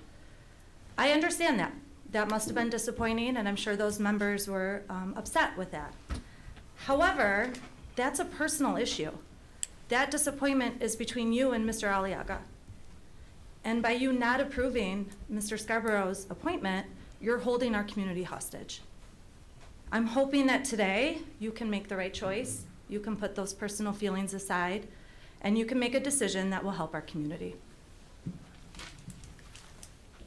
Thank you. Okay,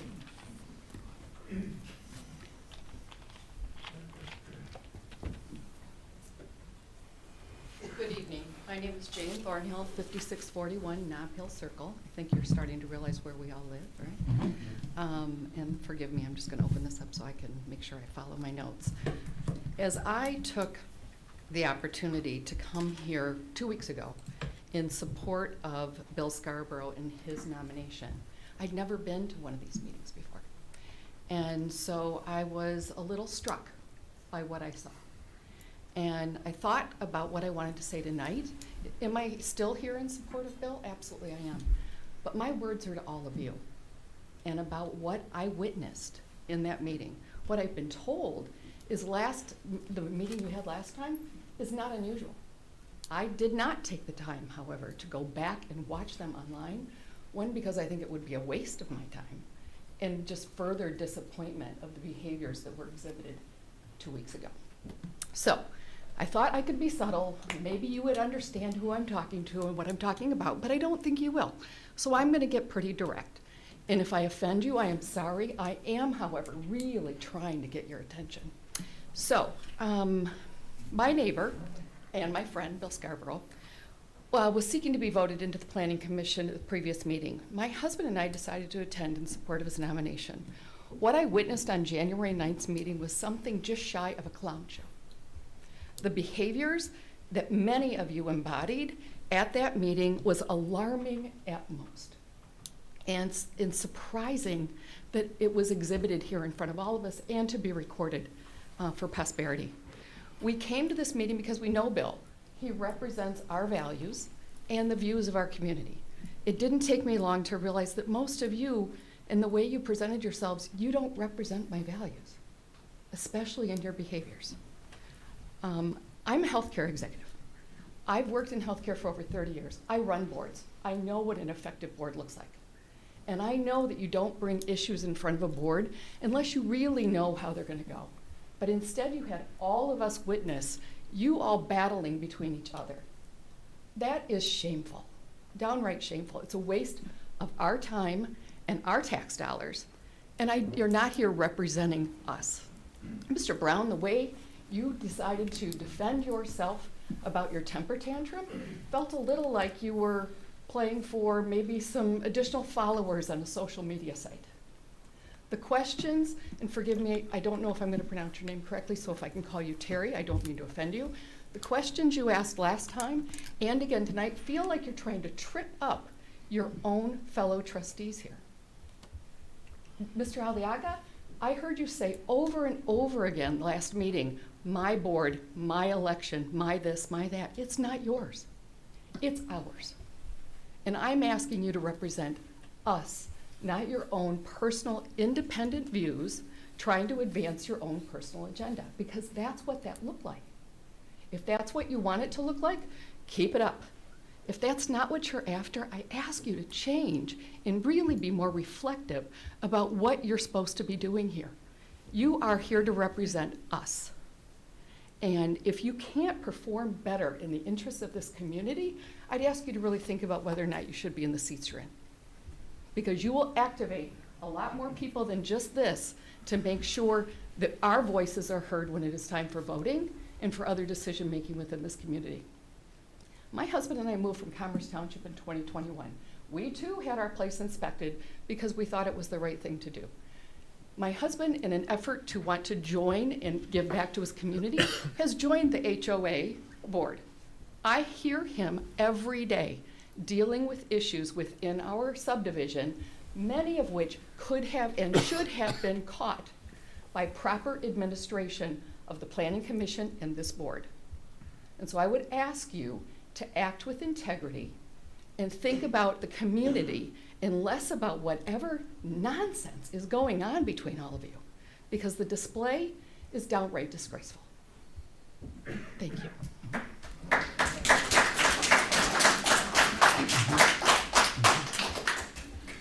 Okay. Anyone online that would like to address the board? Got a hand up. Yeah, I know. Ray?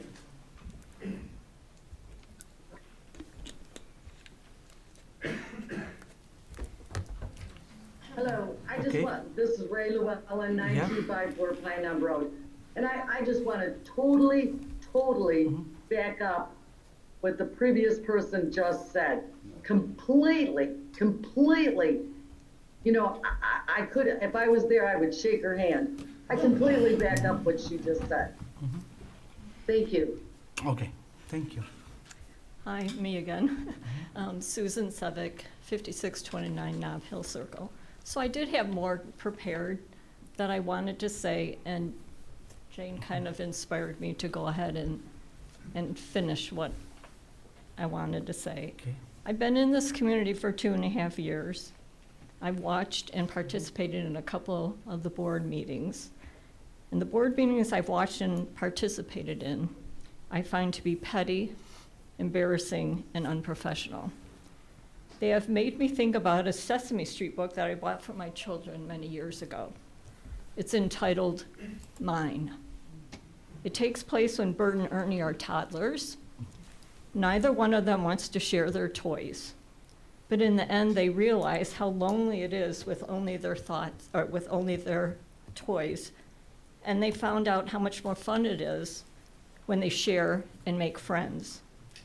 This then led me to thoughts of another book. This book is called All I Really Need to Know I Learned in Kindergarten. It's about life's important messages. And among those messages are say you're sorry when you hurt someone, share, and play fair.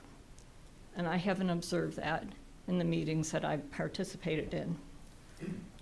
What I heard at the last meeting was offensive to me. What I heard and what stuck with me and what I took away was mine. I heard about not voting for certain planning commission candidates because it was desired to hold back a yes vote.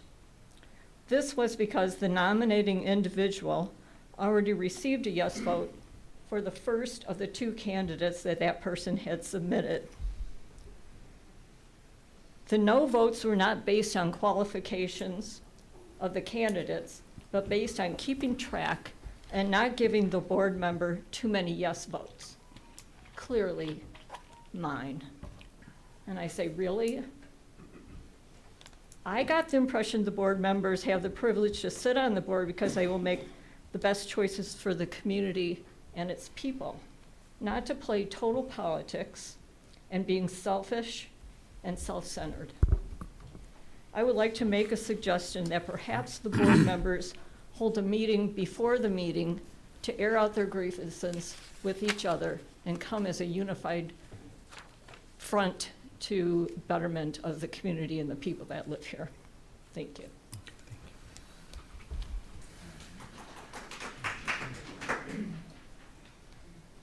Okay.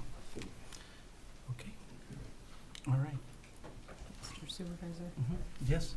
I have Dynamic? a Sure. letter from a resident to read into the record. It was sent by an email from resident Brent Savadat.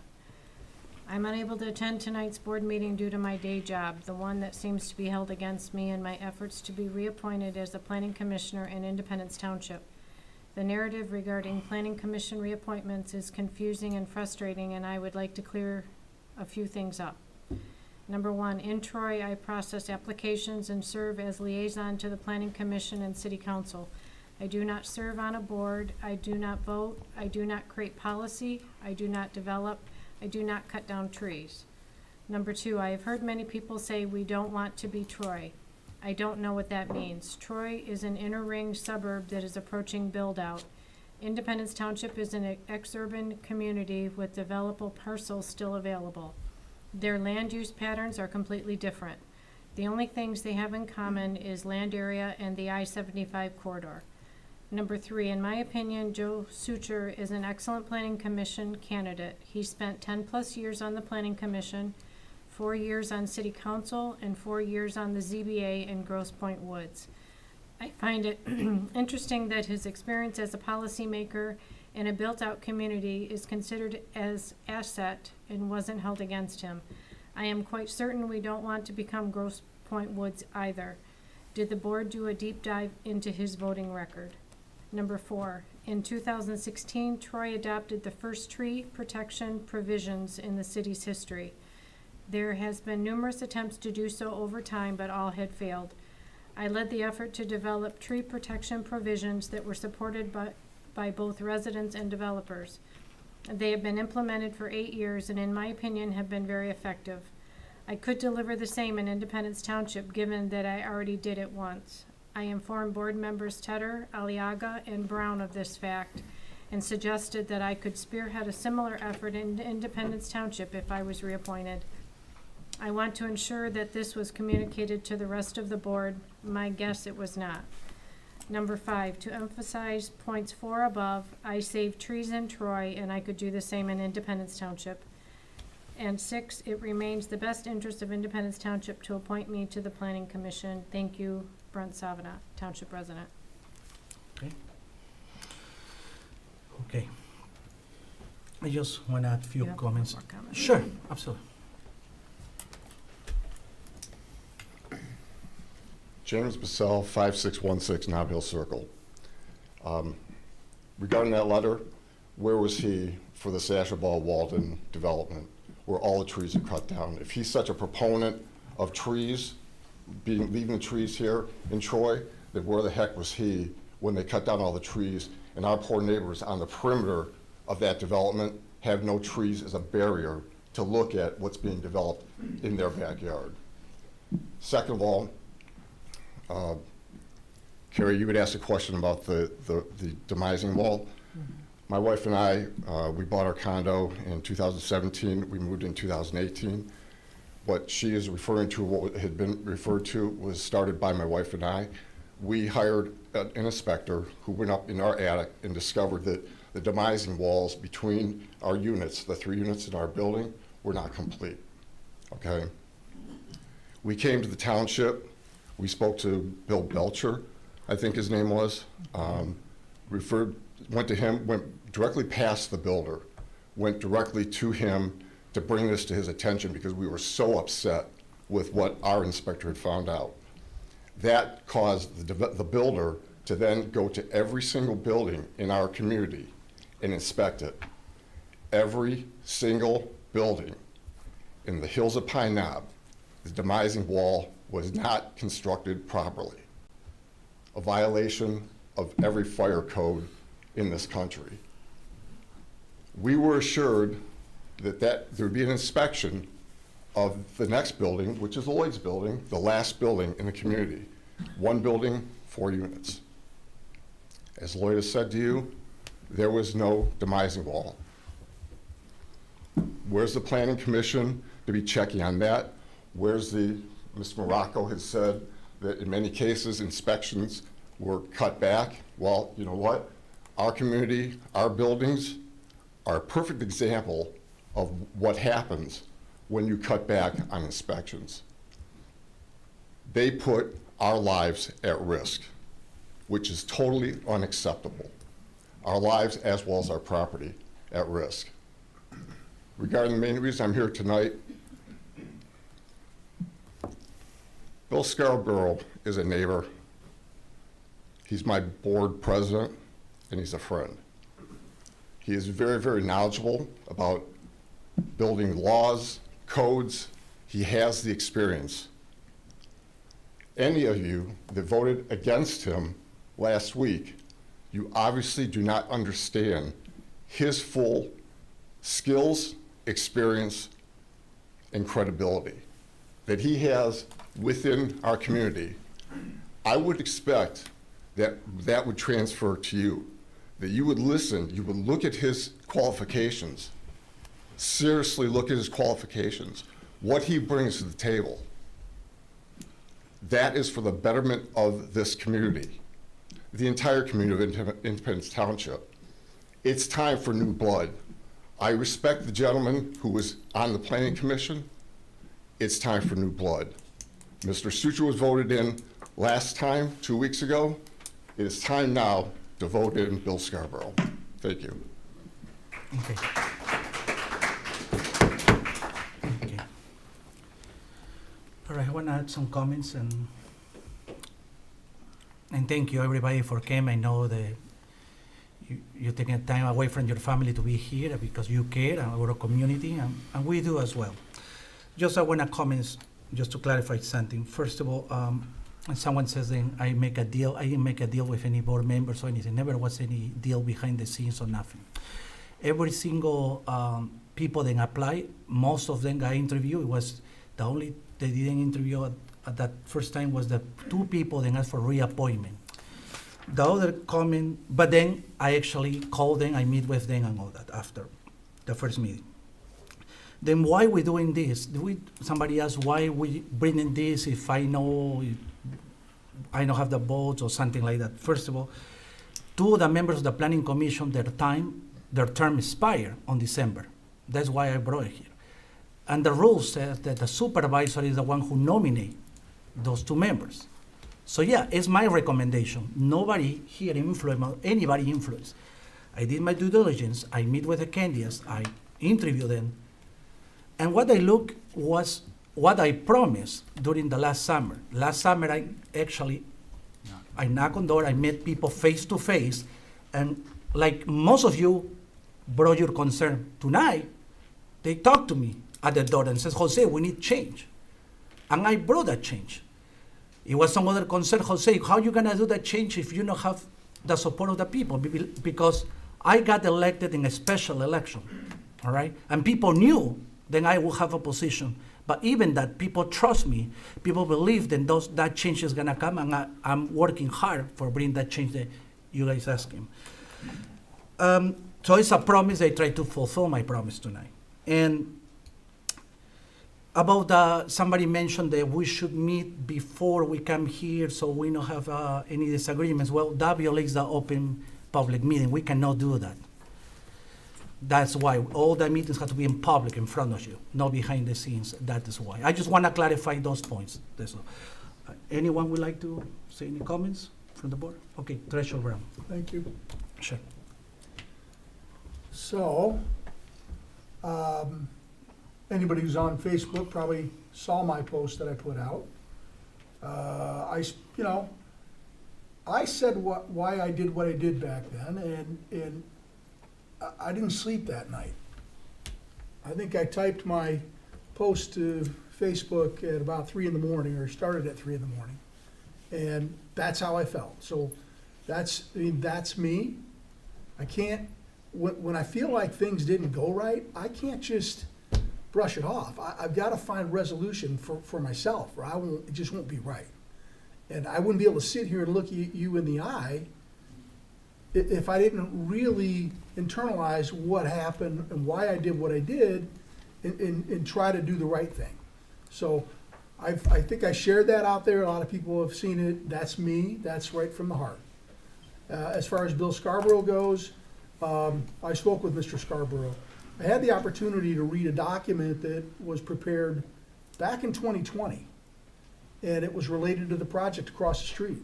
It is about 43 pages, and for whatever reason, I never received it back then. I was a trustee at that time, not the treasurer. My email address got changed when I went from treasurer to trustee. I don't know if that impacted it. I read that thing from beginning to end, and it was unbelievably impressive. One of the names that was not on it is Mr. Scarborough's. I found out later that he was actively involved in putting that together, and didn't want his name on it. He didn't want people to think that, he had some thing. But when I spoke to him, he said, he was very actively involved.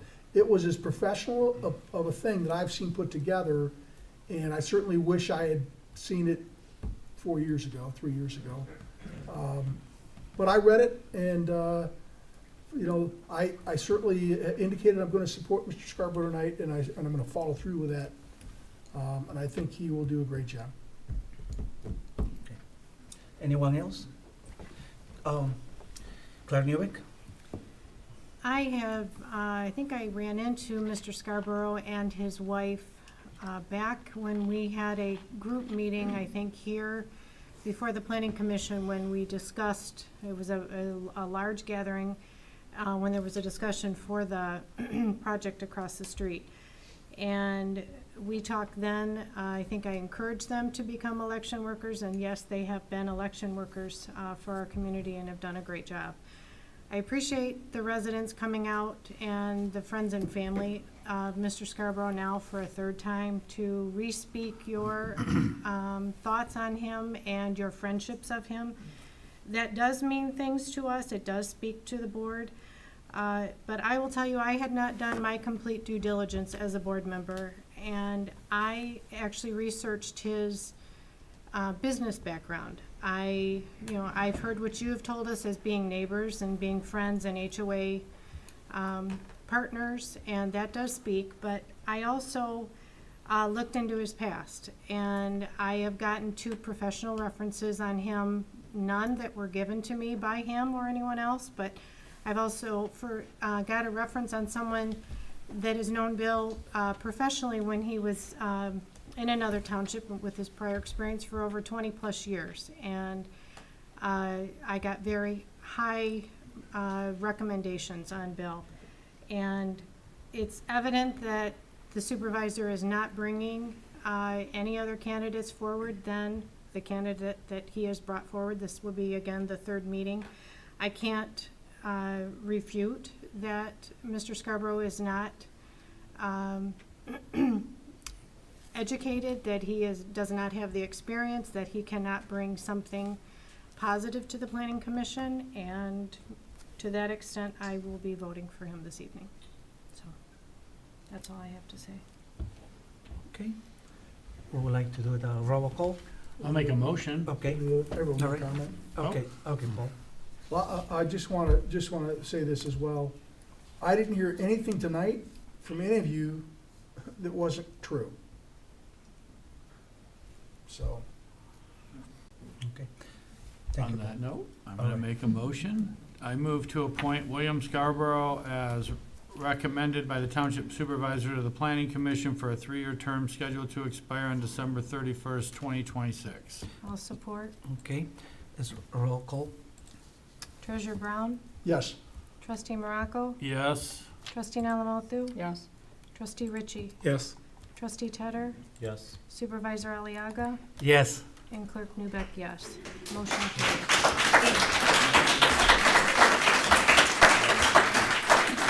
Okay. I would like to ask for 5 minutes of recess. Okay. Why? Let's get going. We Let's only go. have one item left. Still have items in a closed session. Well, we just have one. That's- Yeah, but this item, this is an important item. Stop. It's- Just tell them, remind them we're still in a meeting. All right. Yeah. Yeah, we stand the meeting, please.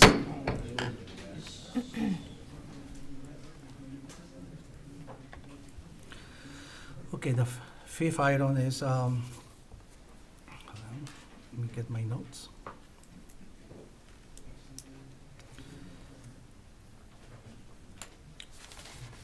It's about the Sashabaw Crossing. So, just to give you some summary.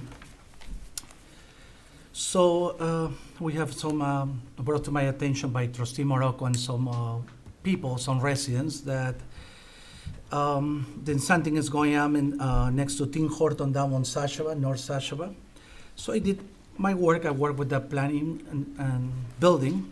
So to give you an update about what's going on is, so as you know, people has been asking me about the activities behind the Tim Horton on Sashabaw Road, North Sashabaw and the Interstate of 75, North 75. Most people know us as a Sashabaw Crossing West. This site was approved in 2008 for multi-phase commercial condominium. Tim Horton was the first phase. The property owner did some grading and land balancing in the fall 2023. The code enforcement officer, building director, and planning director all investigate and monitor the site. And the owner was contacted. The goal was to address a dangerous draw in grade left by Tim Horton Construction. Currently, there is no activity on the site, so it's nothing going on currently right now. Concerns come up about the wetland and soil erosion. The planning director contact Eagles for wetland issues on Oakland County for soil erosion. The owner had a soil erosion permit, so the owner has that. And Eagle found no wetland violations due to the ongoing complaints. The Township Legal Counsel reviewed the grading, but found no ordinance and procedure violations. The project is now active. Some important points that I want to bring in this is the township doesn't have ordinance against property grading. Oakland County oversees soil erosions for state law under Public Act 451 of 1994. Wetlands complaint go to the state of Michigan. The township also does not have a private road ordinance. So I want to bring that to the attention, but a lot of people has been approached me, not just in social media. Some people ask me about this project. And so what is the suggestion for one of our trustees and some of our residents is that we should have our third-party engineers goes there and verify that everything was followed. And my intention to bring this is, I got a quote for, it's under $5,000 that it's on budget, it's no budget item, but I want to bring it to you, to the board as a form of transparency and get your approval just so we can budget this $5,000 and move forward to investigate to take for a third-party look.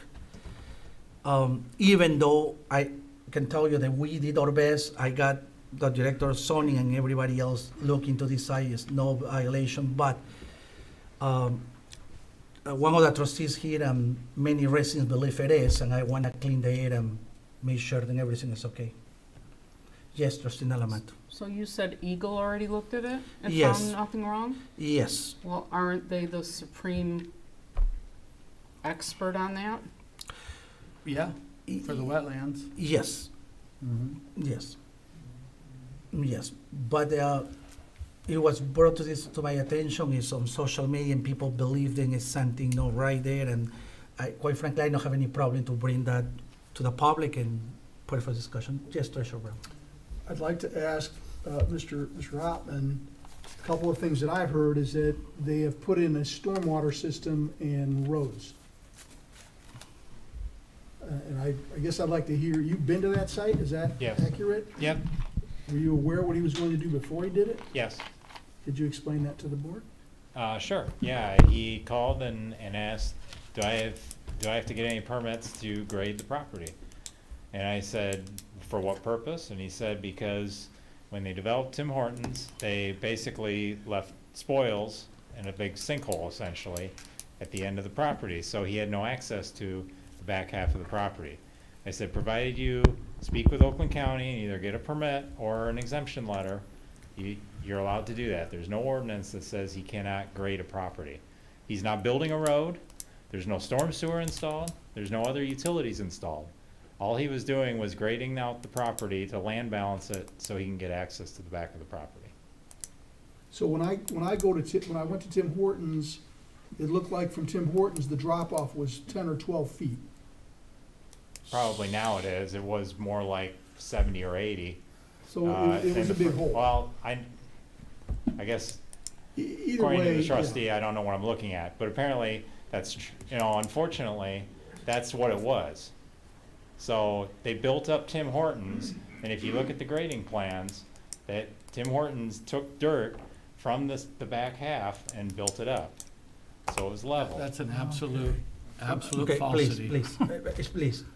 Order. I'll wait Thank my you. turn. I'll wait my Hold turn. on. Well, I looked All at the right. approved plans from 2008, so. Okay. Any other comments? Okay, trustee Mara. Yeah, I got some. All right, let me Yeah. tell you what's really going on. Okay.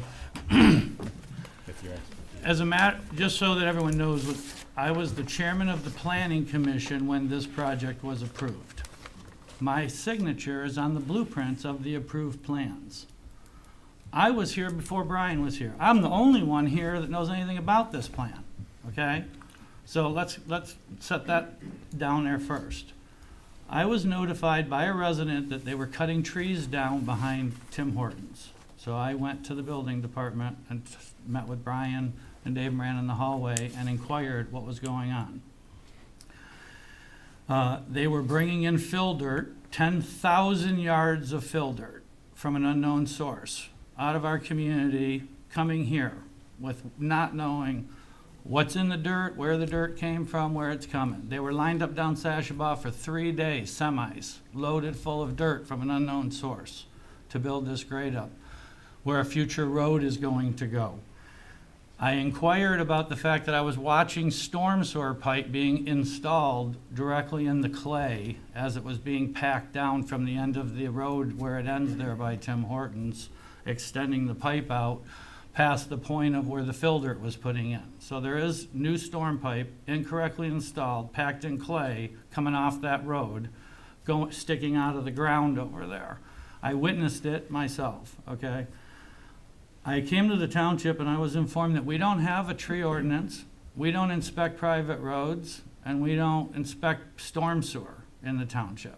And we don't require it to be inspected.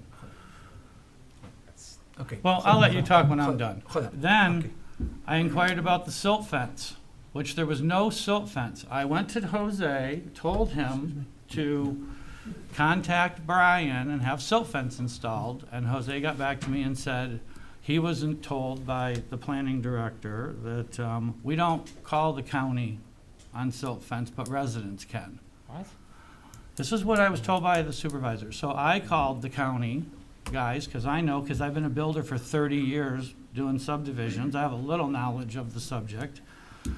And called the inspector for Independence Township and said, is there a permit pulled on this? And he said no. And I said, well, they're bringing in all this fill dirt that's adjacent to the natural feature buffer, which is next to the wetland. So they did eventually pull a soil erosion permit. The reason that Eagle's not involved is because you can't get near a wetland in Independence Township because we control the 25-foot natural feature setback in front of the wetland. So if you get to a wetland, that means you violated our protective 25-foot area that we govern. Okay, so my concern was, being the chairman of the Planning Commission at the time of the approval in 2008 covered the construction of Tim Hortons and the construction of the road going back to the retention pond in the back of the property, which is where the fill dirt was going. So this is an approved plan, and they're doing approved work on the plan just years later, okay? So my concern was in 2008, when you read the minutes of the meeting, the engineer's report states that the developer, because the proximity of this 10,000 yards of fill and the 30% slope it was going to create, that they should go to the Planning Commission and get permission to go into the natural feature setback area and install a 4-foot boulder wall, which is approved on the plan, and then install the silt fence material on top of that 4-foot retaining wall that was approved as part of the project. Well, none of this is happening, and none of the soil erosion was in at the time, which is what sparked this whole conversation. So the Eagle was contacted, which is just a farce, because we're not we don't care what Eagle has to say. You can't get near Eagle because you got to go through us to get to us, and that was my concern. Why weren't the wetland and the natural feature buffer staked? If it's identified on the blueprint as being so close to it with a 30% grade, why isn't that done? And I got the response, well, it's not really a job site, they're just land balancing. Well, land balancing in my world of 30 years of business means you're moving dirt from here over to here. You're not bringing in 10,000 yards of fill from an unknown source and putting in storm sewer pipe. That's an active job site. So when Jose comes, so then they pulled a little fast one and said, oh, well, let me see what the engineer will charge us to do a inspection. Well, the inspection is triggered by the planning department telling the engineers that work's commenced on a site. How would the engineers know to go do an inspection if they're not notified? So they were never notified that work was going on a site because the township took the stance of it's just land balancing. There's no inspections needed on the site, you know. The problem is that none of the protocols were followed. It calls out on the plans compaction tests were supposed to be done with that road, because when that road, this 20 yards of fill that's going in, when that gets turned over to the owners of this commercial condominium complex, they're going to own those roads, and they're going to be on the hook for those roads. And our answer to them when they fail is going to be, oh, we don't inspect private roads. That's absurd.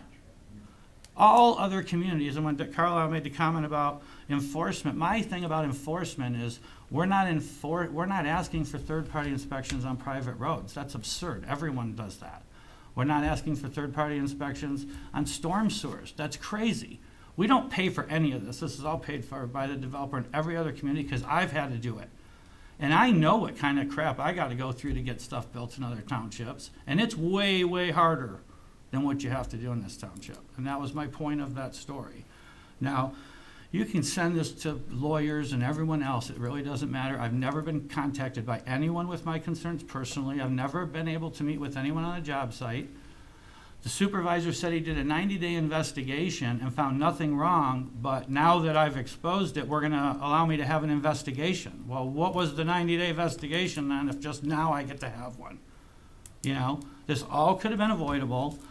We're not protecting the residents. We're blowing this off to developers. And I don't have any doubt that if we would have called that developer and said, we want you to stake the wetlands, he would have done it in a minute. That's not the point. I could have done that. I had the opportunity to do that.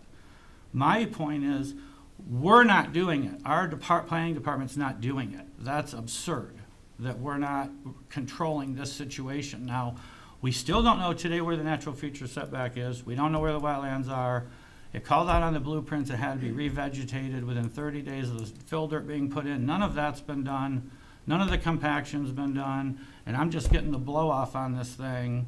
And that's my side of the story, believe it or not. Okay.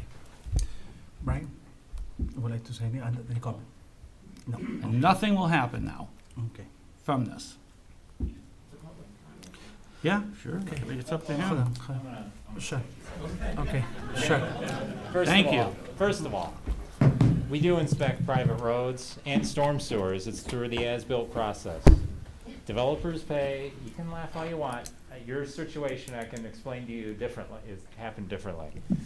The ordinance requires that we review as-built for completion and compliance with the site plan that was approved. This site plan has been a dormant site plan from 2008. The wetlands today, and anybody can look on historical aerial photographs on Property Gateway at Oakland County and see that the wetland is not where it was then. Fact of the matter is all of these things are inspected. We inspect sanitary and water system installation with Mr. McKee, and the engineers observe all of that in the ground. There's certainly there's some validity to inspecting storm sewers as they're installed, okay? There's nothing, and that's something we're looking into. We have to change quite a bit of ordinances to make that happen. But we're certainly internally discussing that. The bottom line is through the as-built process, there's an entire paragraph on just storm sewers and how they were installed. This particular project, he's not pulled any permits with the state in terms of extensions of utilities or anything. So I don't know how you install a storm sewer without trespassing on the property to actually see all this. So, I mean. What does that got to do with Oh, trespass? excuse You me. guys Let- always can you- play the excuse me. trespass card. Sam, can you let him finish? so- please? That's just But let horseshit. him- No, but let him finish. Please. have the courtesy, Developers today Please. pay a significant amount of money, so we have inspections done, okay? So, just across the street, Walden Village, Pulte put up well over $300,000 just on first two phases. $9 million in bonds and letters of credit. So, that being the case, we have protections in place. This project was from 2008. He was not building a road, period. There's no pavement down, there's no curb and gutter, there's no ditches, nothing's been done. It's a Okay. 10-foot deep base, excuse me. that's the road. Sam, can you let him finish, please? Nobody have the courtesy to let him finish. We need to interrupt people. The I'll let other him finish. matter is this, first of all, Tim Hortons wasn't approved in '08, it was approved in 2016, I believe. So the original phase one was where Tim Hortons sits today. That was a completely different building, okay? So, and there was grading on the future phases tied to the Tim Hortons approval. It's in the set of plans. The plans don't lie. The stuff's right on the website to view. So, the fact of the matter is private property owners in this township have a right to dig a hole in their backyard if they want to, provided they talk to soil erosion. They can. That's just a fact. We do not have a grading plan process in place. So, and that's always been the case. And my predecessors, I was actually here in 2003. I actually was part of the review team when I was a consultant reviewing the 2008 plan. So I'm a lot more aware than you realize. But, you know, I also am a lifelong resident here too. So that being the case, I know what I'm looking at, plus 25 years of experience. So bottom line is with this project, if you want to have the engineers look at this, by all means, it's a board decision. You know, to see if there's any ordinances that have been violated in the township. Our normal process is when a wetland is impacted, we call Eagle immediately, because that was the accusation. So we did, they went out and they inspected it. They found nothing wrong. Oakland County Soil Erosion has been to the site 3 or 4 times now and found no issues. You know, he's got to comply with the conditions of that. One is revegetation of whatever he's done there. That's part of Soil Erosion 101 when you get approved by the state. So, because I used to be a soil erosion officer, certified by the state. Oakland County is our soil erosion officer of record. That's, you know, Jose mentioned it, it's governed in state law. We have no power over soil erosion. We do not. It's Oakland County's responsibility. And we contact, it's not true that we don't call Oakland County. We talk to them on a regular basis. So, just to point, I mean, so again, if you want to have the engineer, I know the attorneys have looked at this, provided a pretty detailed report, but if you so choose that to have Noack and Fraus go out and take a look at the site, you know, that's your prerogative as a board. So there's not much more I'm going to say on the matter. Okay, thank you, Brian. I'll All right, counteract please. what he Yeah, had to say. before that, please. I'm not going to go back. All right, thank you. Let me All clear right, up some of okay. this miscommunication here. All right. An as-built, just so you guys know, is an inspection that the township requires after everything's been put in to verify where it goes. Doesn't say whether it's been put in right or whether sand's been put around it or fabric. This is all plastic storm sewer, so it's not very good to begin with. I know for a fact that when the as-bills come back, they're coming back with dips in the pipes and stuff pitching the wrong way. And it's too late then. It's just idiotic that we don't make developers require third party. That's just, you know, this is just silly stuff that we're talking about.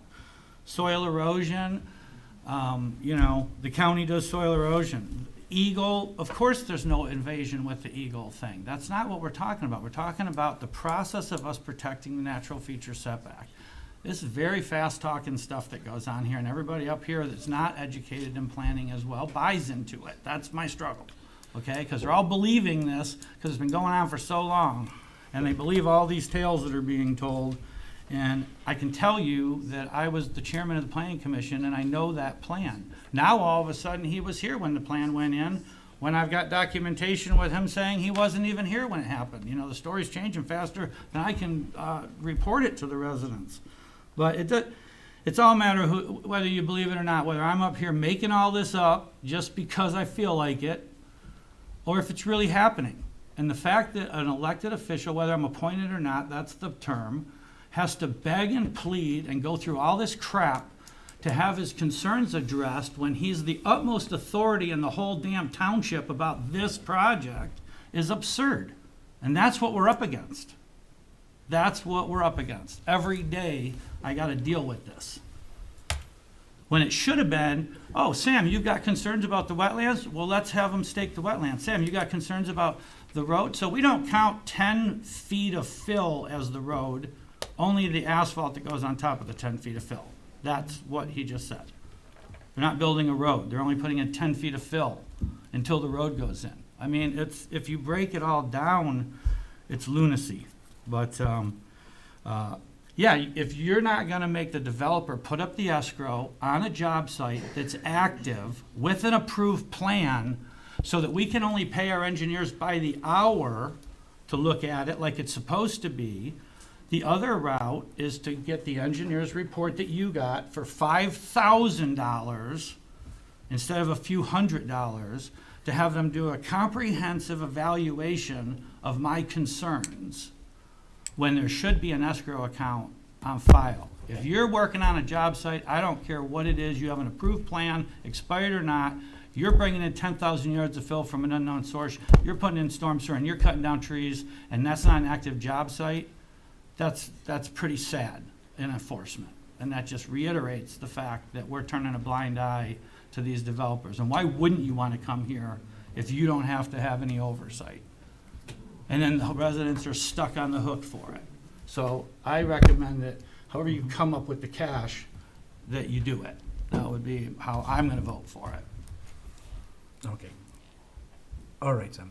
Well, I bring that to the board tonight. Great. Because I wanna see some action on it. I think it should be an escrow Okay. account. I think you're wasting taxpayers' money when it should be I paid don't for by the waste developer. taxpayer money. I don't. It's atypical to have the developer to put an escrow at this point. It's typical, yes. No, it's atypical. It's not typical. It is typical. How would No. you know if it's typical, I asked. Supervisor? I asked. You asked I who? asked. I The asked. person who is disputing my claim? Okay, all right, Sam. Okay. Anyone else? Okay, trustee Jim. Yeah, I've been on the board here for a couple months, and be as polite as I can, and that there have been no shortage of assertions during my time on this board. And frankly, anything we can do to bring in an objective third party to verify things, I'm supportive of.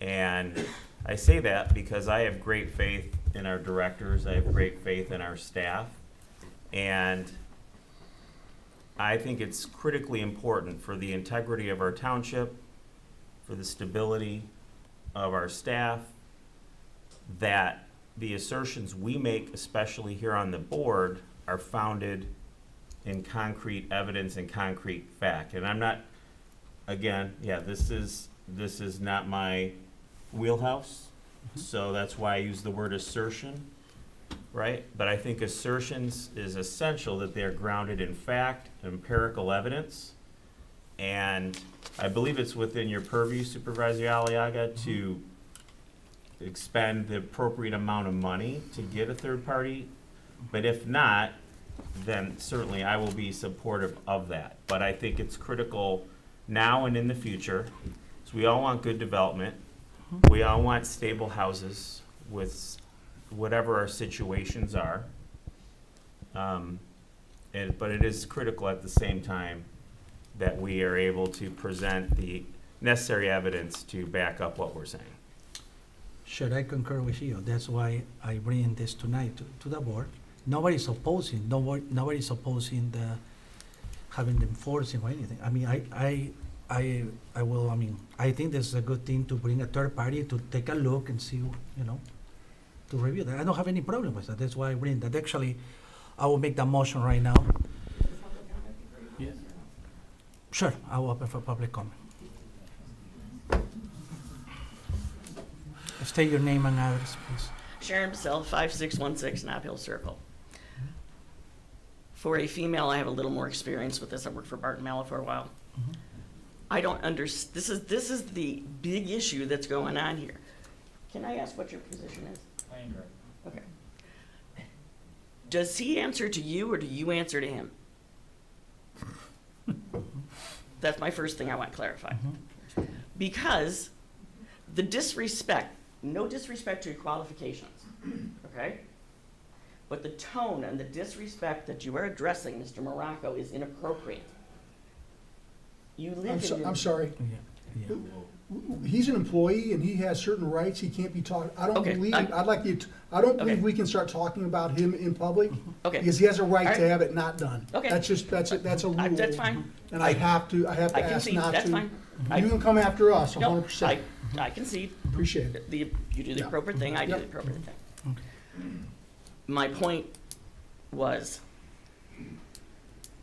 if Mr. Morocco is experienced, he has a vast amount of experience. As a resident, I respect that. And I would like you and whoever else is in charge to be respectful of his experience and listen to him. Now, if he's, the soil compaction thing and where the soil's coming from is a huge issue. We used to live out in Shelby Township, and there was a dump site right south of us. We didn't know it. They can get dirt from anywhere. I have 2 brother-in-laws that are huge builders. Friends of Pulte's, okay? This is a big issue. We shouldn't be paying for that. The builder should be paying for that. The developer. They should have to prove to you that they did a soil compaction test. Period.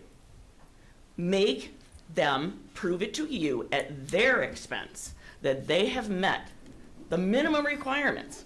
Because if what I gather is condos are going to be built there. We had a lot of soil issues. Okay? I don't know what was done before we got there, but if you can be proactive and polite and respectful, we as a residents would really appreciate that. Okay. Treasurer Brown. Just one other comment related to where dirt comes from. There were some comments about it in some prior meetings, and so I kind of jumped online and tried to figure out, where does dirt come from? What I found is that the cost of the trucks to deliver the dirt costs more than the dirt. It's really inexpensive to buy clean fill dirt, places that produce this stuff. And I'm no expert, but per ton, it's really cheap. And so for me, it seemed like, why would people take the risk of bringing in bad dirt when you can buy clean dirt so cheaply? And so I'm not saying that I have an opinion either way. It's simply what I looked into. And in my head, I'm going, if I'm bringing in 10,000 yards of dirt, why would I ever risk bringing in contaminated dirt? The other thing I found is that the EPA, anytime there's contaminated dirt found, and this goes back to what happened in Ohio, which is what someone brought up some meetings back, they weigh every ounce of dirt coming off that site. And when it gets to the EPA-approved disposal location, they weigh it again. And it's super expensive to get rid of it. The EPA tracks that stuff to ensure there's no risk, or as little risk as you could have, having previously contaminated dirt somehow make its way into the system of builders. Because I think everyone would be on the hook, right? The truck driver, the developer, and why would they risk that? I mean, again, I'm asking a question, I'm not an expert, but I did look into it, and I want to share that. Just some thoughts. Thank you. Is there somebody online? Ray Luan, please unmute yourself. Okay. Yes, Ray Llewellyn, 9254 Pine Knob Road. As different people have said, Sam was a builder for 20-some years. He has experience in that. If Paul is a treasurer for the township, he has experience in accounting. I doubt that Sam's gonna say, hey, I have experience in accounting, even though he was a builder.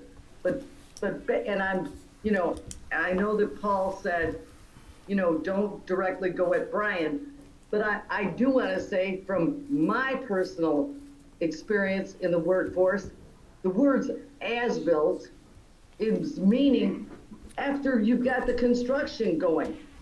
It's not what type of nail you put in it at the time, or anyone checking how those nails were placed, or the pipe, or anything else like that. It's as built.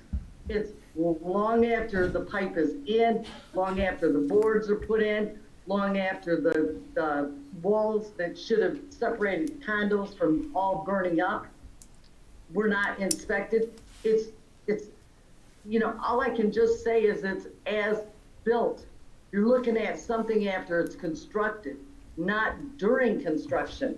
And to me, I personally worked for an engineering firm for many years, went out on job sites, and I had a clipboard and I took notes. And I reported in what I saw happening as it was being constructed. I'm not saying that I know all the ins and outs about accounting or any other field, but I have had experience in that. And I just think that it's time that, right now we're vote, unvote in election year. So everybody's out there to shake hands and kiss the babies. but it's also time to get this township back in order. Thank you very much. Thank you. All right. Okay, I will make a motion now.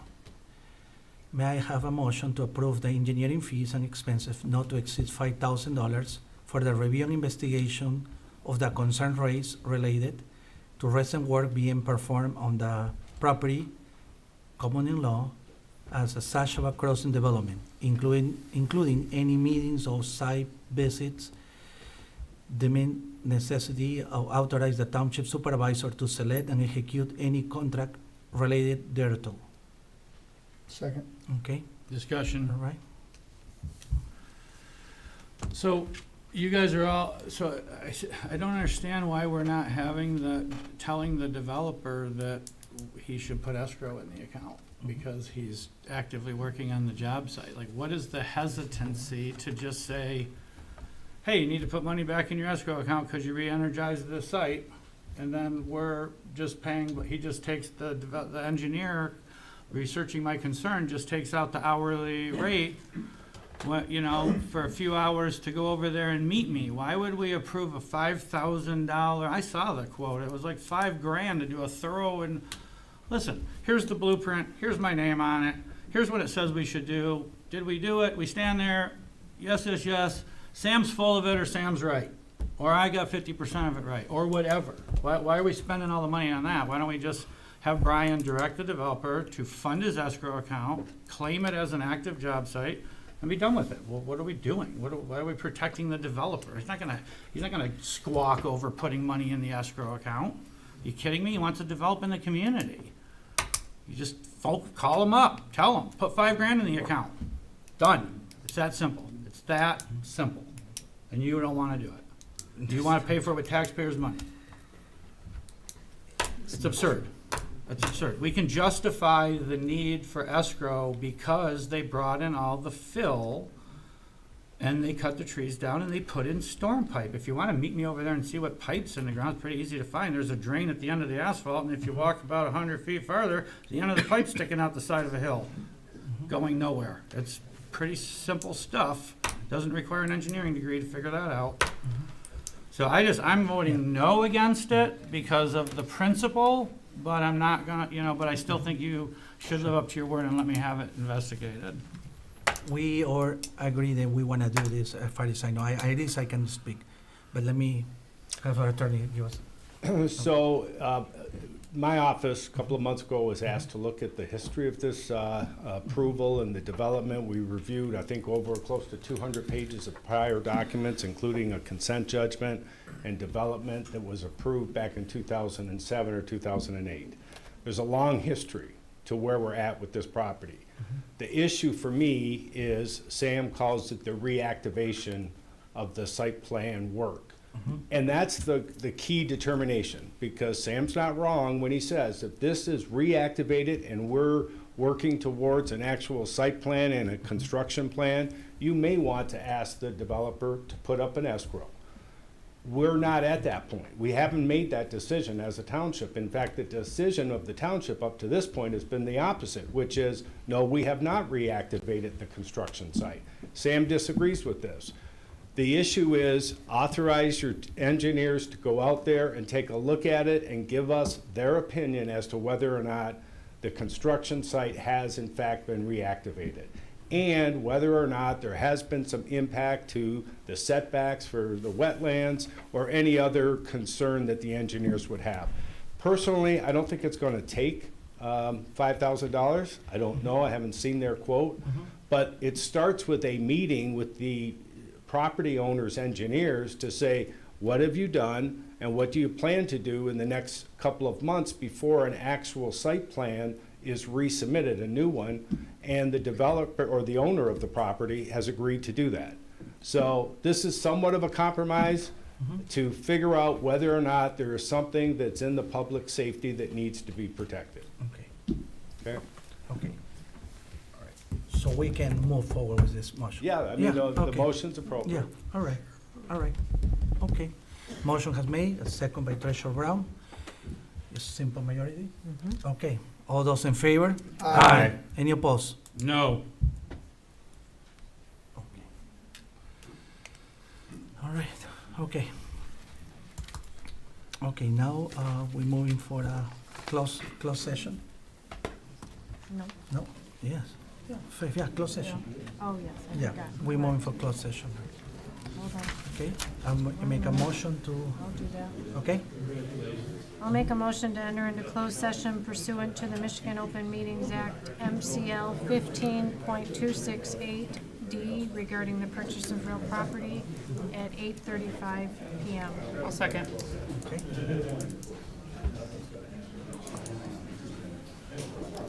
All those in favor? We need to take roll call. Roll call. Trustee Morocco? Yes. Trustee Malamothu? Can you quiet them down? Yeah, please, we stay in session, please, if you don't mind. Please. Please, stay in session. Okay. Trustee Morocco? Yes. Trustee Malamothu? Yes. Trustee Ritchie? Yes. Trustee Tedder? Yes. Supervisor Aliaga? Yes. Clerk Newbeck, yes, and Treasurer Brown? Yes. Motion carried.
the camera. He was shiny.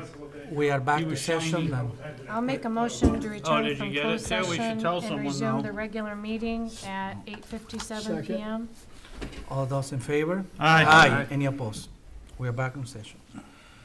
Okay, we're not taking any action, anything? Communications, future report, Oakland County Sheriff, December 2023, Residential Open Space Advisory Committee, November 8, 2023.